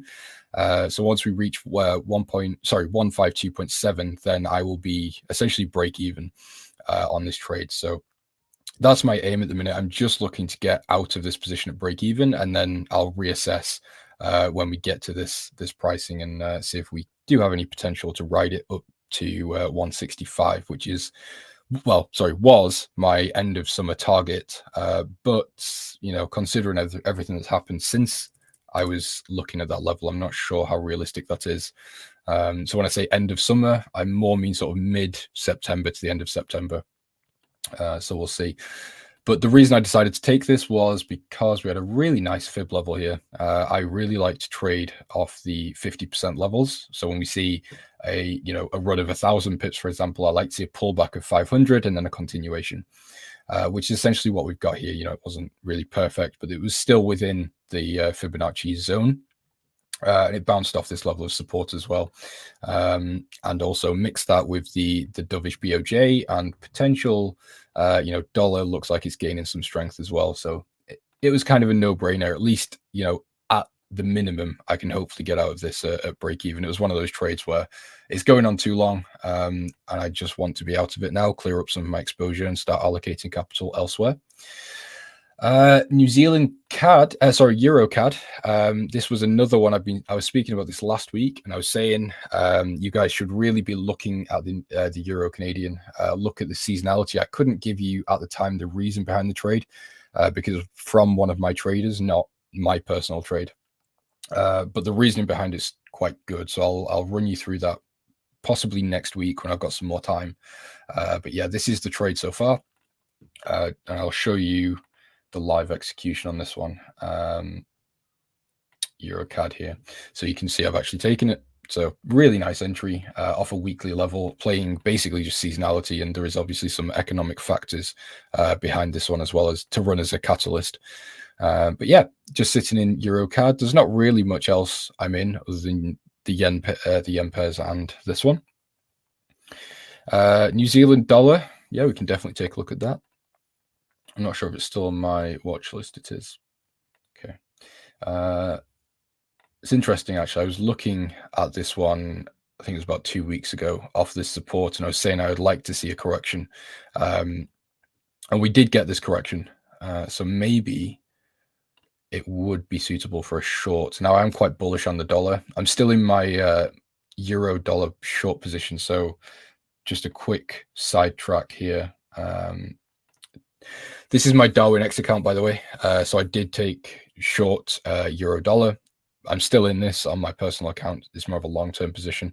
But yeah, as I said, you know, when I'm saying I'm short euro dollar, it's not for no reason. It's because I'm actually looking to take it. So yeah, I would actually not mind trading here. Prices underneath the 200 moving average, indicating that we're in a downtrend. We're at this 50% pullback level from previous high to low, bounced off level of support. So, you know, just on a technical aspect, doesn't look too bad. And then we could potentially just come down to this next level of support to create a double bottom here. The New Zealand is, New Zealand, yeah, is in a double dip recession. And I think that we do obviously have Fed cuts coming this year. However, I don't think it's going to be a huge issue. So the reason I say that is obviously the Fed cuts will, in theory, cause a lower pricing within the dollar. However, compare that to other currencies. So let's say, you know, Bank of Japan or Bank of England, European Central Bank, they're all looking to cut. So just because the Fed's looking to cut, it doesn't mean that all the dollar pairs are just going to go into the bin. So we'll have to obviously assess that when, you know, when we get closer to the time. But just for now, I don't think Fed cuts would really come into play with this position. I think we should be out, you know, hypothetically speaking, if we did take it now, we should be out by that time anyway. And, you know, there's also the other point that Fed cuts are already pretty expected in the market. I think it's already priced in as much as it can be, really. You think EuroCAD 4-hour uptrend makes sense? Let's see. I'm not sure. I haven't really been watching this one. I just took it and left it. But yeah, I'm not really too bothered about the price action, to be honest. I'm really happy with the analysis behind this. So if we do get any sort of move to the upside, I'll just enter again. So it'll just leave me with another opportunity to scale into a short position. So something along those lines. But yeah, overall, I'm very bearish on this pair for now. So we'll have to keep an eye on it, and I'll keep you updated, of course. But I should be on next week. I'm on these streams quite often. So as long as you keep up the streams, you'll see how it's going. Dollar Swiss.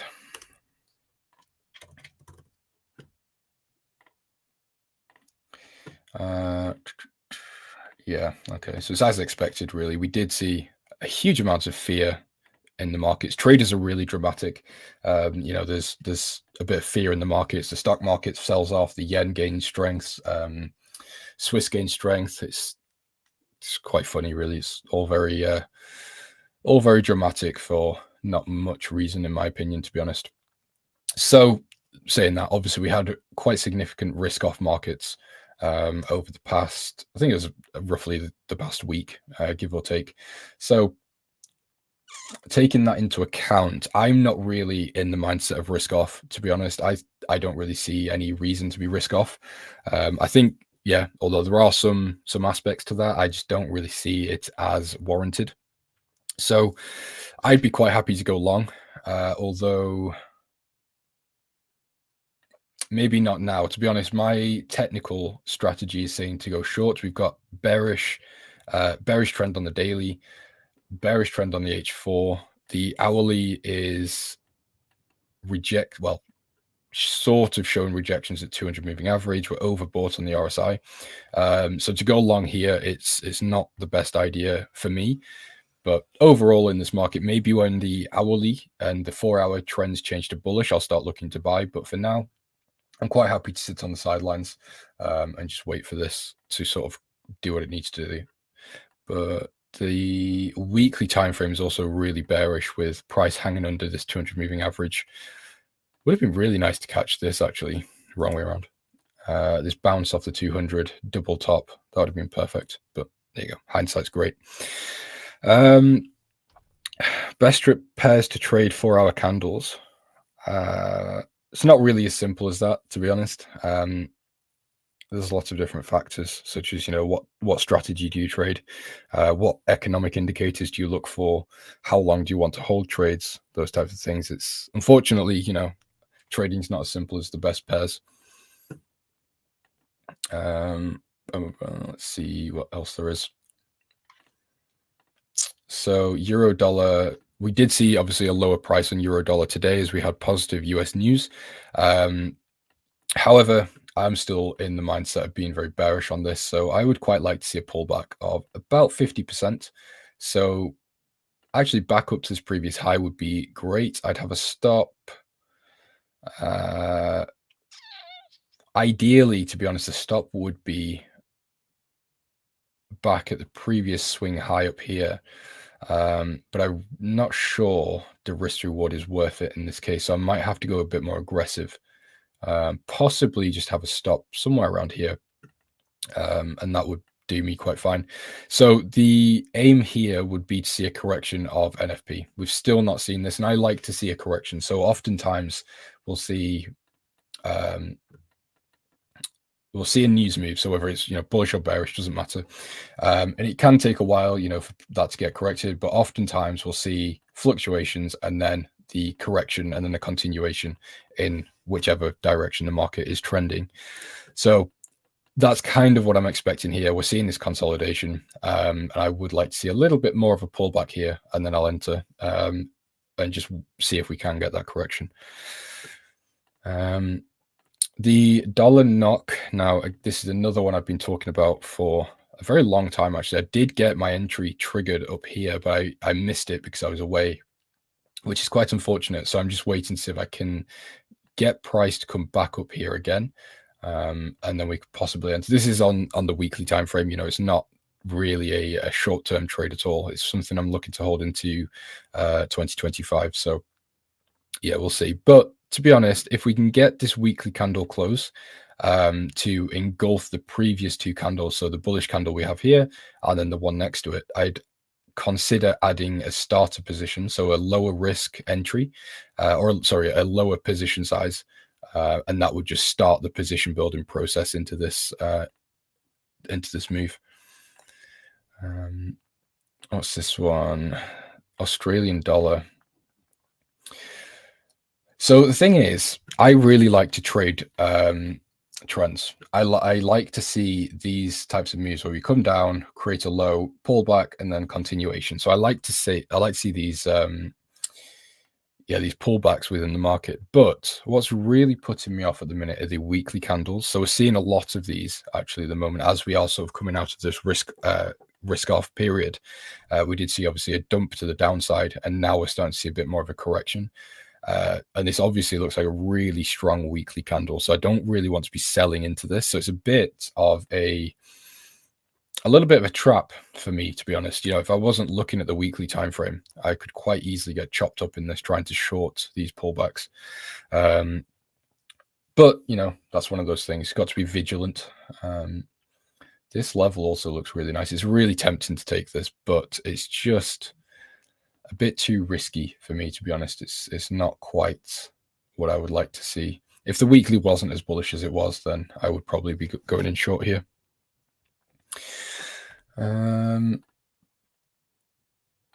Yeah, I'm a little bit behind on economics at the moment. I've not been keeping up. As I said, I was away. I was meant to be away this week, so I haven't really read up on much. So everything I've got, I've mainly been day trading actually. So what I can do is show you So this is my Darwin account. I've just been taking very small positions on the hourly chart, just looking for intraday positions, because that's what I like to do. If I'm not too up to date on economics and I'm just wanting to execute on smaller positions, and I'll quite happily go in for day trades. So you can see it's just relatively small positions building up into a 2% profit here.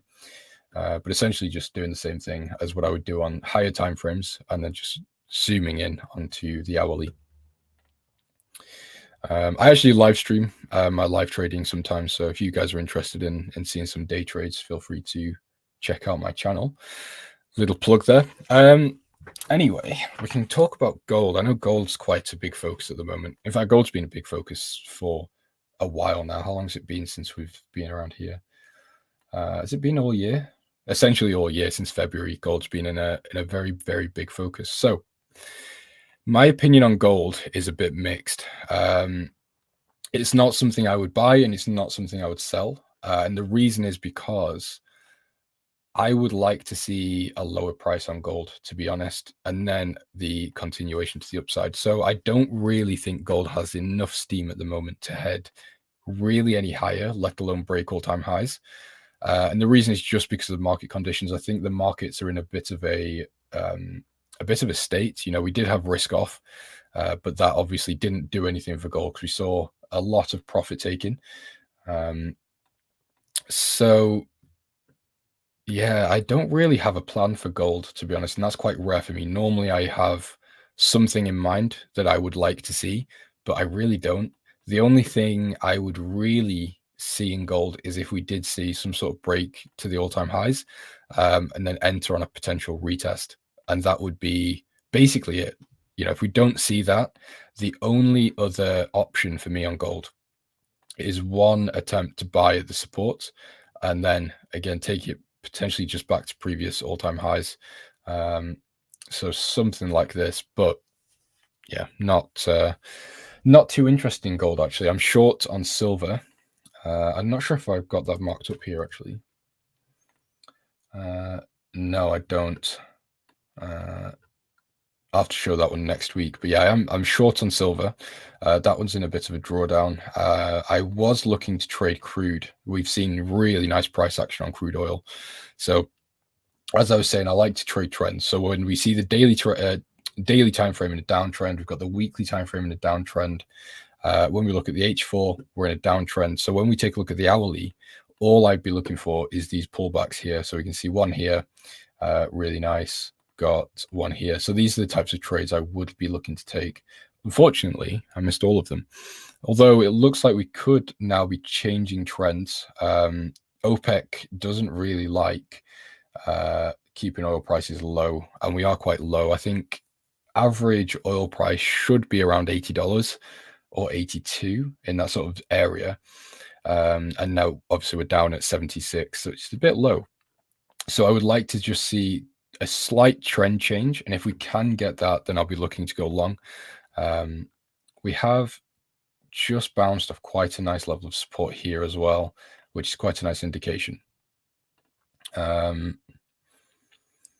yeah, it's just a bit too early for me to be buying. I think it's just not confirmed enough, to be honest.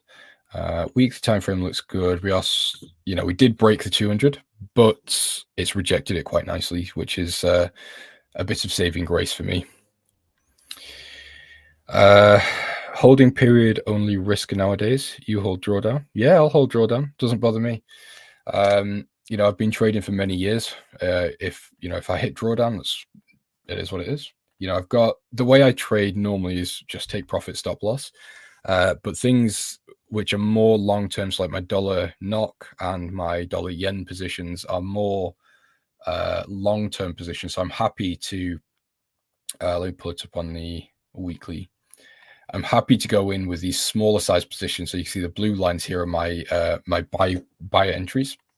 So when I enter, it's relatively small, and then I'll enter again, relatively small, and then I'll enter again, relatively small, and that's it. You know, I'm happy to sit through that because I'm confident in the way I trade, and if it does, you know, if the trade is scrapped and it gets to a point where, okay, I've lost hope in this trade, it's not going to work out, that's fine. I'll have to take the loss and move on. What else can I do?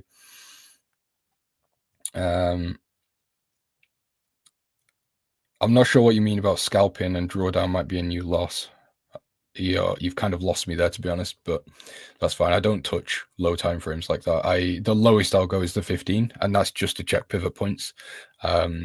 Anything lower than sort of the hourly time frame is a no-go zone for me. It's just noise. And that's something a lot of people actually don't really account for, is when they're trading, the 1 minute and 5 minute, it's a lot of just corporate funds moving around. It's not necessarily speculative trading to actually drive price in a specific direction. It is quite literally just random. It's very, very hard to trade low time frames. So yeah, I think, to be honest, that's about it. There's not really anything on my watch list. So this is my Australian dollar yen position. You can see this one actually hit quite major drawdown. I did have 3 positions on here. I think I had another one up here, but the loss got to a point where I was like, I can't hold this loss and the dollar yen loss, so I had to cut this one, which hurt a little bit, but it was one of those decisions that paid off. Now we're starting to see some bullish movements again. It should be covered. But yeah, we're just seeing a lot of corrections, to be honest, in the markets. There's not really much else going on. So the Canadian dollar yen looks really nice. We've just bounced off this 200. And I can't count the amount of times I was sat on this stream to say, saying that we need to be careful of the yen. We're going to get an intervention. I don't know when, and also talking about mean reversions. And that exact thing has happened. Now, I'm obviously not trying to make out that I can see the future by any means. I can't. But I wasn't saying it for no reason. We were very deviated from the 200. That's been fixed. The interventions happened. We're now getting dovish words. So to be honest, this looks really, really healthy to hopefully head back up to the upside. That's as long as the Bank of Japan and the MOF don't start messing around again and start playing with my positions. But that's out of my control. I can only act on my own things. So yeah, I think that's about it. If there's any, let me just take a look here. Follow the trend. I'm glad you get some value. Thank you. Can you please look at pound Swiss and chat's moving? Can you please take a look at pound Swiss and correct me if I'm wrong? We are overall bearish on higher time frame, and I'm looking at the current move as a correction, and we can look to sell towards lows again. Okay, let's see.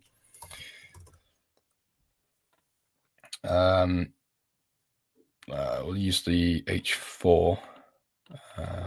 So you want to look at the 1.06 level. So why are you looking at 1.06 is what I want to know. Oh, I see. Okay, so you're targeting this here. Okay, that makes sense. So let me just have a think. So last time I'm quite under-researched at the moment because I've been away, but from what I understand, the pound still has some steam. Now, I think the pound is running out of steam because, I don't know if any of you pay attention to the UK news, but the UK is in a bit of a hellhole at the minute. However, based on economics and things, I think the pound is okay for now. The Swiss was obviously acting as a safe haven. So when we saw, stocks plummet, the yen gained strength, and in turn, we saw the Swiss gain strength and act, it did its job as a safe haven, which obviously then in turn dragged the pound Swiss down. But I am not confident that this is just a pullback. As I said earlier, I'm in the mind that this risk-off move that we saw was very impulsive, and I think it was very, very, what do you want to say? What's the word? I think it was just very dramatic, really. I just don't think it was needed at all. I think that might be a bit of my bias coming out, to be honest. But yeah, anyway, I just think we could see basically price is correct. I think we could see price come back up and start basically just ranging. Pound Swiss is a horrible pair, in my opinion. But of course, this is just my under-researched opinion at the moment. What I need to do is wait till Sunday, I'll do my research and come back on Monday or Tuesday. And I should be able to give a full, more educated look. But yeah, just from what I know at the moment, I wouldn't be looking to just trade a pullback here.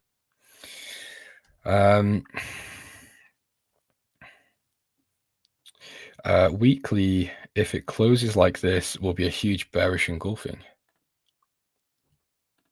To be honest, to me, the weekly looks very bullish, but it may just be a broker difference. I don't know. But yeah, to me, this looks like a really strong sign that we're going to head back to the upside. Yeah, no problem at all. Johnny, you want to see Euro Australian?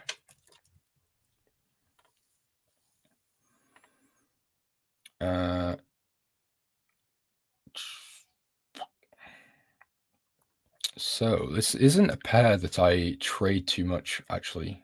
So I'm just going to have to give you technicals on this one. But as I was saying, I think the markets at the moment are basically repricing. I think we saw, again, this risk off move. So, you know, we've seen a huge run to the upside, actually, on the Euro Australian. We saw, what, a 7% gain? When was this?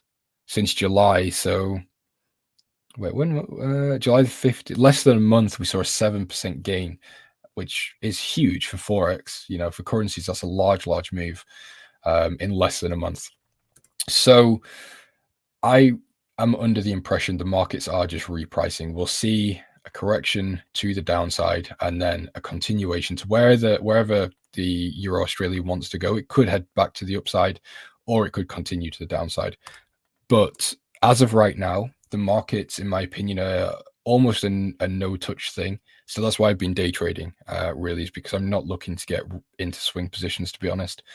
Other than the ones I already had open, so things such as the dollar yen and euro Canadian, just a little bit tricky to trade. I think there's a lot of uncertainty in the market. People aren't really sure what's going on.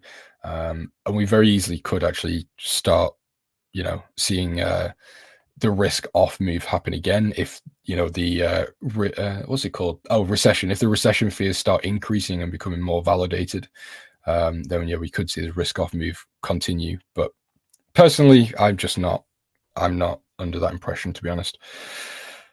James, are you doing props? Props, I assume you prop firms, but no, I passed. I think it was Maven. Maven was fine. You know, I've got nothing against prop firms, really. I think they're a great way to make some very quick money if you are profitable, although they're very difficult to trade and actually make money from. But this account is technically a prop firm. So, I've just realized I've been off the camera. My apologies. I don't know how long I've been half on, half off. So, prop firms are a little bit of a gray area. I think, like I said, they're a great way to make some quick money for certain people, and I think there's a little bit of luck involved as well, to be honest. So I'm with Darwin. You know, I just want to clarify, I've got no affiliation with them. I'm not partnered with them or anything. But I think they are very, very good. If you're a profitable trader of the long term, it's a great way to A, get exposure, and to B, build a long-term secure track record. So for example, if you trade a prop firm like FTMO for 6 months and you blow the account, your track record's gone. Sure, you might have a MyFX book, but you can't keep trading it. You're gonna have to start a new one. So you've got no long-term track record. And you are under the mercy of the prop firm. So if the prop firm wants to stop paying you, they very easily can. Or if they don't want to scale your account up, they don't have to. Whereas Darwin X is different in terms of Darwin X traders are essentially inside an ETF. So if I was an investor, I can go to Darwin, give them $100,000 and say, I want to invest in your traders. All the traders participate in the fluctuations of the investor. It's not just me taking an individual investor and trading his capital, if that makes sense. Anyway, I'm not here to do free adverts for other companies, so feel free to do your own research. But that's who I'm with at the minute. I also have a personal account that I trade but I'm starting to fade out of that one a little bit and do more of my active trading on Darwin and do my more long-term positions on my personal account. So the Nikkei, I'm really salty I missed this one. I was watching it right here. I was sat and I was saying, okay, am I going to buy this? Do I need to buy this? Should I buy it? But I was obviously at this point, I was still quite, well, relatively large down on my my yen positions already. And I just had this concern of, although this looks great, it is very possible we could continue to fall. And I just wasn't willing to take that risk on top of the drawdown I was already sat in. So I didn't take it. And right now, you know, in hindsight, I'm sat and I'm just watching it and I'm kicking myself because this would have been a huge trade. Actually, what's the move on this? So we're already up 16.5% in 6 days, roughly, if that. In fact, probably less than that. Let me just double check. 6, 7, 8, 2 days. 2 days, we're already up 16.5% is incredible. So yeah, I'm a bit salty I missed that one, but what can you do? As I said, hindsight will kill you in trading if you take it too seriously. Bitcoin, I tried to buy some Bitcoin today for the first time ever, and my bank rejected it. Apparently Chase don't accept crypto payments or don't deal with crypto at all. So that payment failed, which I'm a bit annoyed about. But I may just take a traditional, well, you know, a sort of CFD style trade on this one and just buy Bitcoin here. If we can get a weekly closure on Bitcoin, to be honest, anything where it is now or higher will be great. I'd like to see at least something like this. So some sort of bullish signal that Bitcoin could head higher. You know, we failed here. We failed to hold this low. Sorry, we failed to break through this low and it's held. So I'd be more than happy to buy Bitcoin and essentially sit on it. Although, you know, it's a little bit of a tricky one up at this resistance here. So it'd be a case of trying to just trail stops, I think. But to be honest, I think if Bitcoin does decide to rally from here, it could be a really good trade to sit in. We could just see something like this. And then if this resistance does hold and we start making new highs, I wouldn't be opposed to buying again. Now, as I always say, I'm not a crypto trader. I don't really know what drives crypto, to be honest. I'm a very, very uneducated in this area. So take my word with a pinch of salt. And to be honest, I don't know if I will take this just because I only really trade what I understand. And crypto is a little bit out of my territory. I think Trump will pump it. I agree, actually. I think if Trump does get elected, I think we could see a really good run on Bitcoin.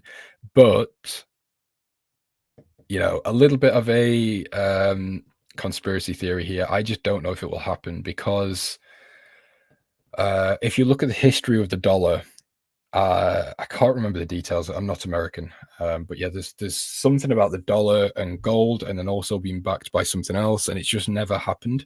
The dollar has always been very, very protected, whether that's Illuminati or whoever.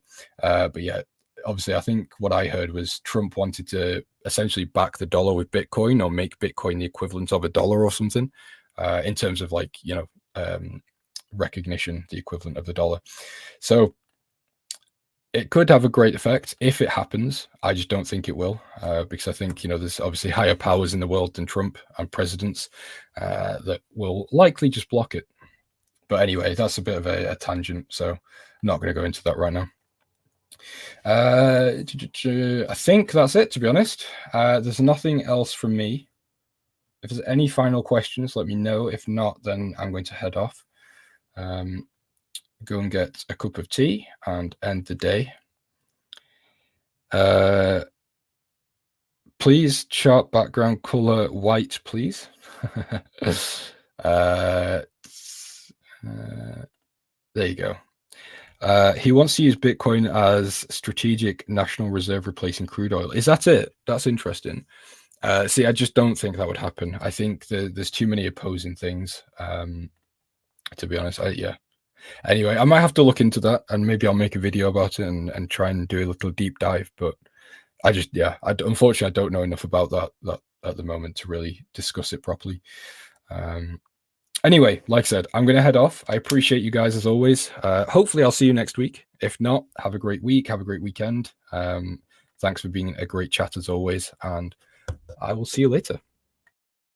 Thanks for tuning in to today's A1 Trading Show. Make sure to subscribe and to turn on post notifications so you don't miss the next one. Also, we're looking for more guests to come on the show. If you're comfortable being on camera, have trading experience, and you're looking to grow your audience exposure, we'd love to have you on. In the live stream chat and description below, we'll drop a link to apply to be a live stream guest and join in on the conversation. We hope to have you on soon. That's all for today. Trade safe, and we'll see you next time.